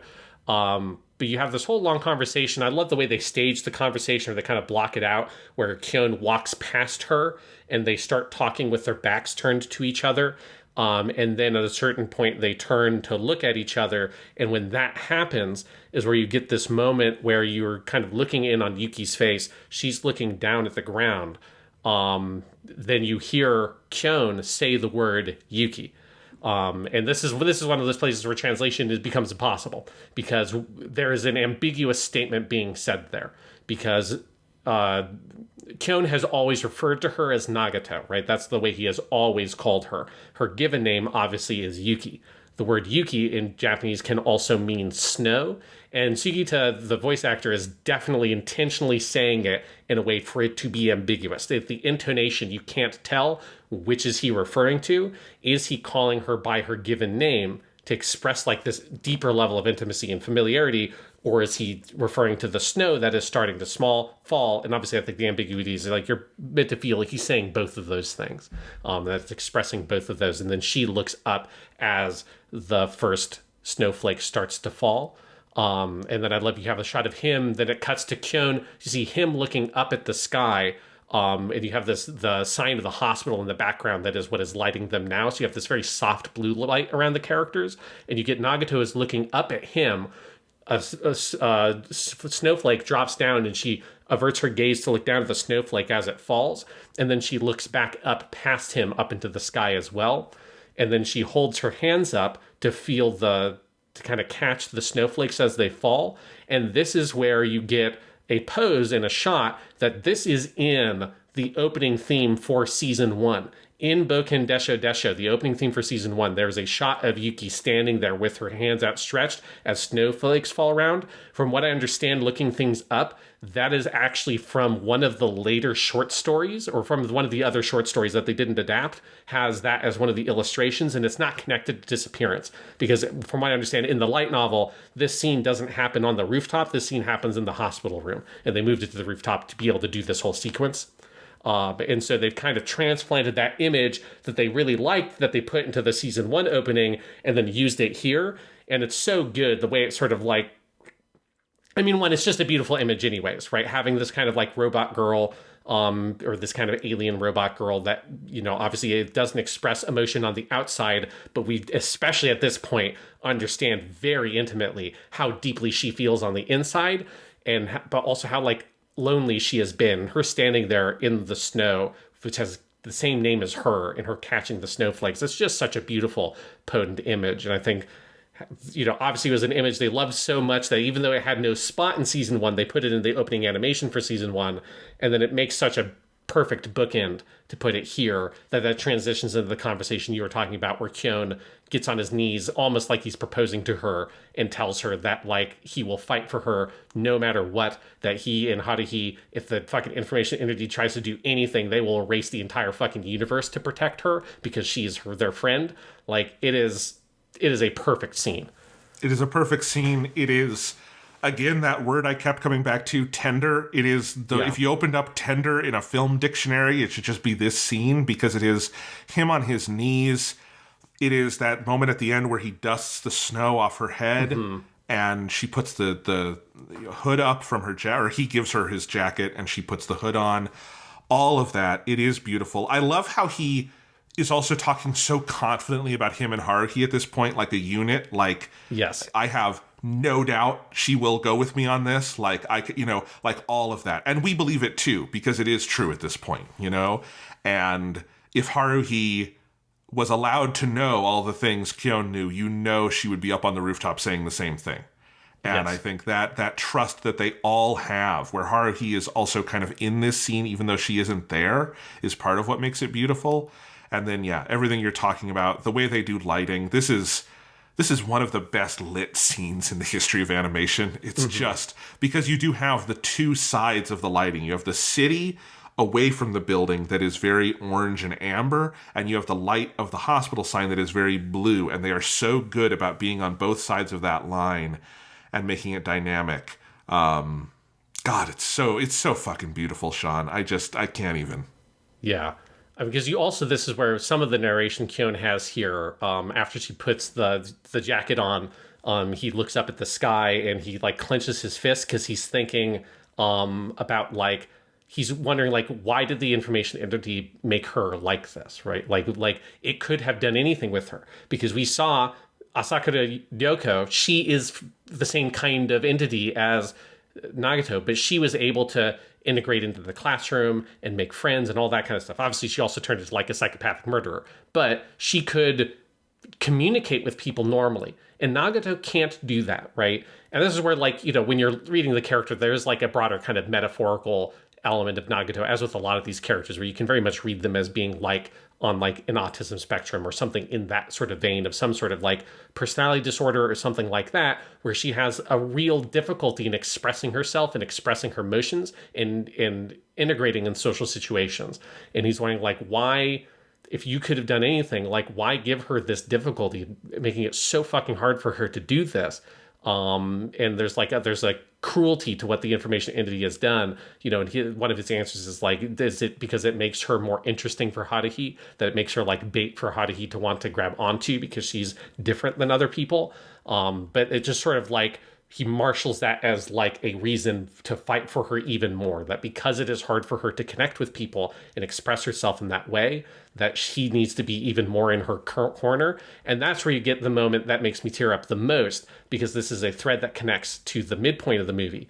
So Nagato Yuki, the human Nagato Yuki, right? Part of that whole thing with the library card, that whole scene of them together where they're eating dinner and all that, that is so she can tell him thank you, right? Because she never thanked him for giving her the library card, and she had searched for him at school and she couldn't find him, and this is what the thing she wanted most, and that's why she invited him, even though it's like a thing that's wildly outside the behavior pattern of someone hugely shy and introspective to invite someone back to their house like that. The reason she did it is because she wanted to say thank you, and she does it at the end of that scene. And then at the end of this scene, we have this Nagato Yuki. She looks up at Kyon, and the camera cuts away, and she says thank you, which is a thing she has never said.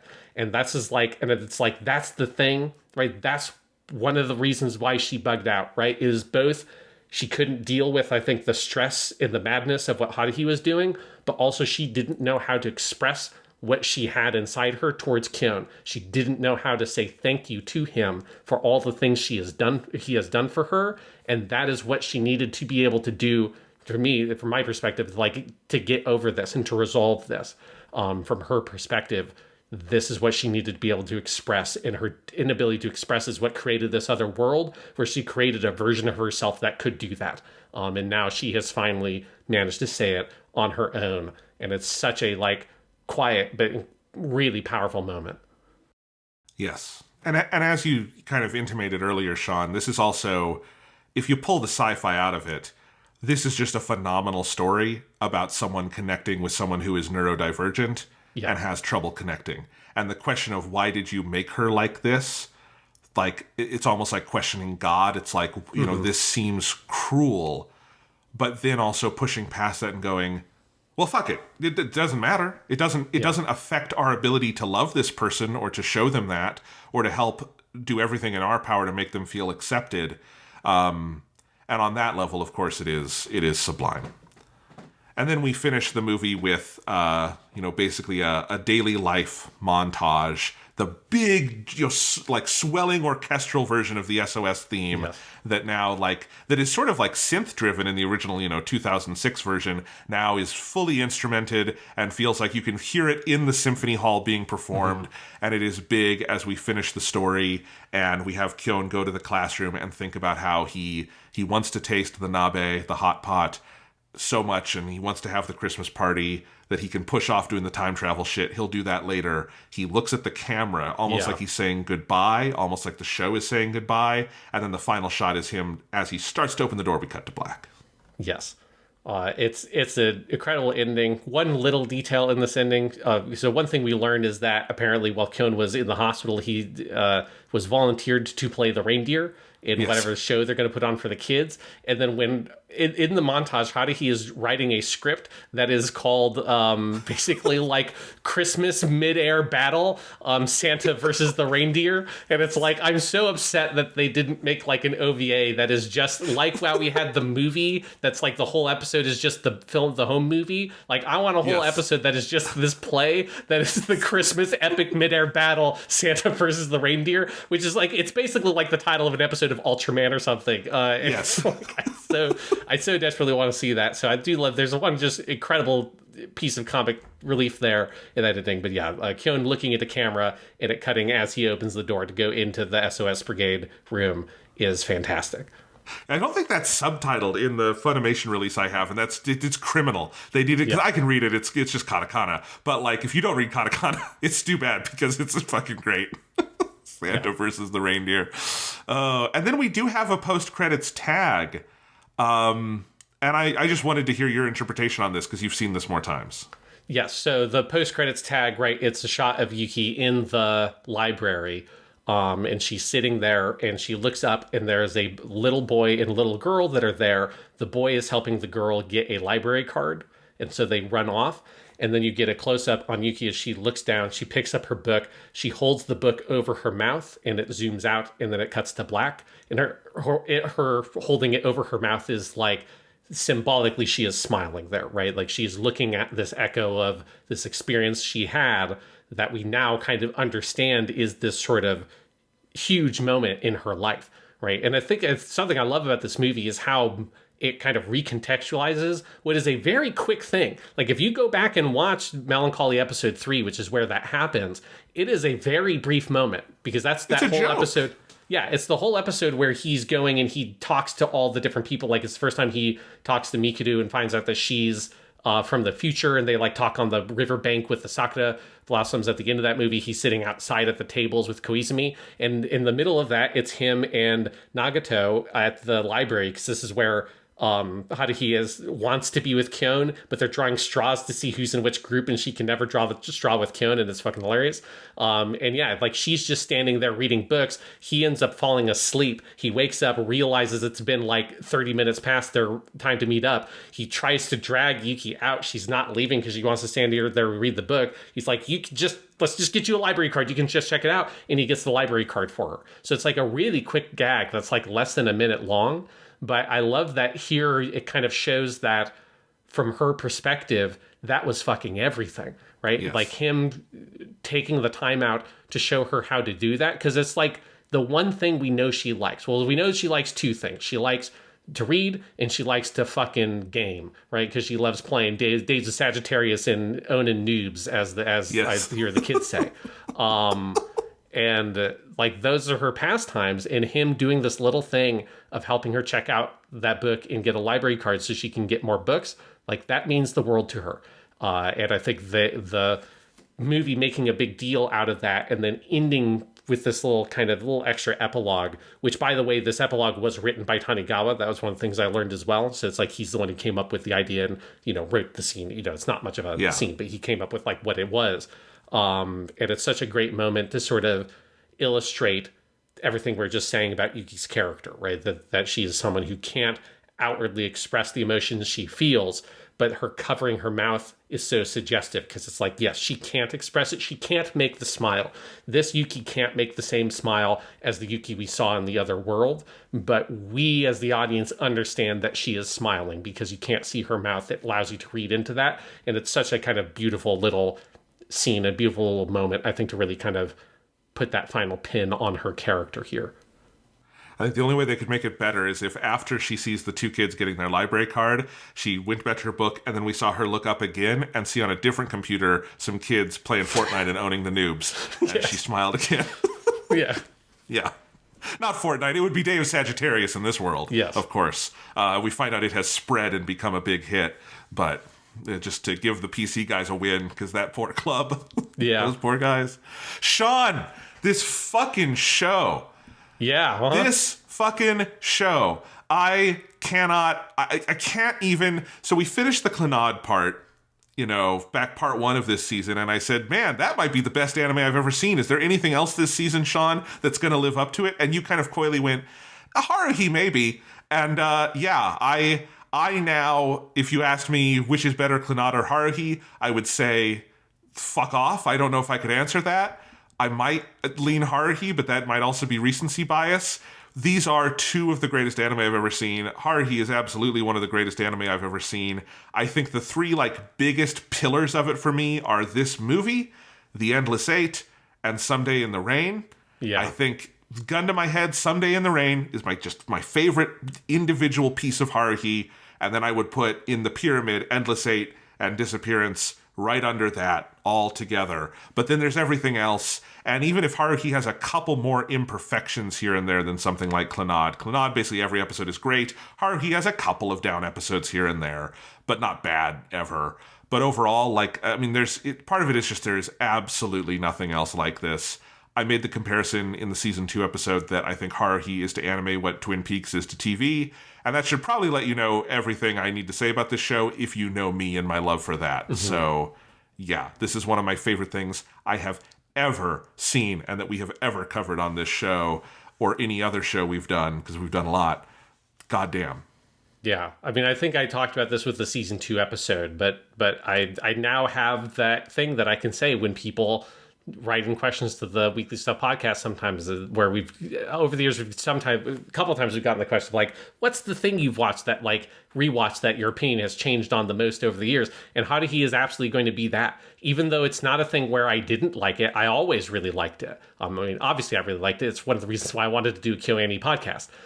But it is like my sort of love for this series has just sort of exploded in a way after doing these podcasts. And I think it's just like my appreciation for what they have done, both for like anime in general, but just like the artistic achievement of the shows and the episodes of this movie, especially the Endless Eight, which is just like absolutely revelatory from my perspective. How extremely different my opinion is on the Endless Eight is fucking insane. Like if I did a Haruhi thing and went back in time and visited myself just a year ago before we started doing the podcast, and I was sort of wondering, how do we even cover Haruhi? I'm like, you just do it this way, you fucking idiot. Just watch all of them and then record a 4.5 hour long podcast on every single episode of the Endless Eight. Of course, that's what a sane person is going to do, you idiot. But yeah, I just think Haruhi is such an incredible series. I'm very excited to get all my copies of the Japanese light novels in, because I'm about done with the ones I already have, and I'm getting the rest of them. So I'm reading the fucking books, and that's the sign of a good show when I'm like so into it that I can't stop and I want to read the books, even though I just watched the show. So I'm basically just getting this exact same story in book form so far. But it's just an all-time great anime. This movie is one of the best animated movies ever. In my opinion on that has only gotten stronger watching it again this time. And I think this has been, for me, one of the most rewarding podcast series we've done, also just because it has felt like seeing the different creative voices and how they have like evolved and like that building up. You kind of said it at the beginning of this podcast, this does feel like a climax of this kind of era of Kyoani, because in many ways it kind of is. Of like exactly what Kyoani was like, and they're kind of transitioning into what they're going to be like in the 2010s. But you just see all these people who have either been at Kyoani forever, or some people like Takao Noriko or Yamada Naoko, who we're going to talk about a lot in the near future, who's like started coming up while Haruhi was being made, and that's like around the time they joined the company, and by the time you get to season 2 and the movie, now they are these like rising stars that are just putting out this incredible material, and these just amazing artists. So it is for me, both in terms of just experiencing the shows and watching the shows, but also thinking about the background behind it and the people who make it and the culture of the studio. This has just been for me a really like revelatory series of podcasts we've done. Yeah, some of my favorite podcasts we have ever done. I think a very good way to end 2023 for Japanimation Station. We did a lot this year, and we're going to be back next year with more of this season. We are going to take a break for New Year's, so you go celebrate the New Year, do the Tanibata Festival, whatever you want to do. That's a different time of year. I don't know why I said that. Go celebrate in your yukata. Do that. Do the Hatsumode. Go visit your shrine, your local shrine. Yes. Indeed. If your shrine sells pancakes, get those. There's some great, or crepes is what they sell at the shrines sometimes. I got a very good chocolate crepe at a shrine on New Year's. It was great. Anyway, or you can go dress up as a Lucky Star character and go to the shrine. You'll be in good company at the shrine from that show. So you can go meet Skasa. All right, we will be back on January 9th. For part 3 of Japanimation Station's Kyoto Vacation. Sean, tell them all about it. Yes, so part 3 is going to be a beautiful part. I'm so excited for this. We are going to be doing Moe Money, Moe Problems, after school tea time with the girls of Kyon. We're going to watch Kyon. We're going to watch Kyon, which is 2 exclamation points, and then we're going to watch Kyon, the movie. And that Yamada Naoko lady, she's been pretty good. She did some of those Clannad episodes. She did some of those Haruhi episodes. She was okay. I liked her stuff. Well, if you ever wondered what it'll be like if she gets to just make her own fucking show. Well, we'll find out what that's like next time on Japanimation Station's Kyoto Vacation.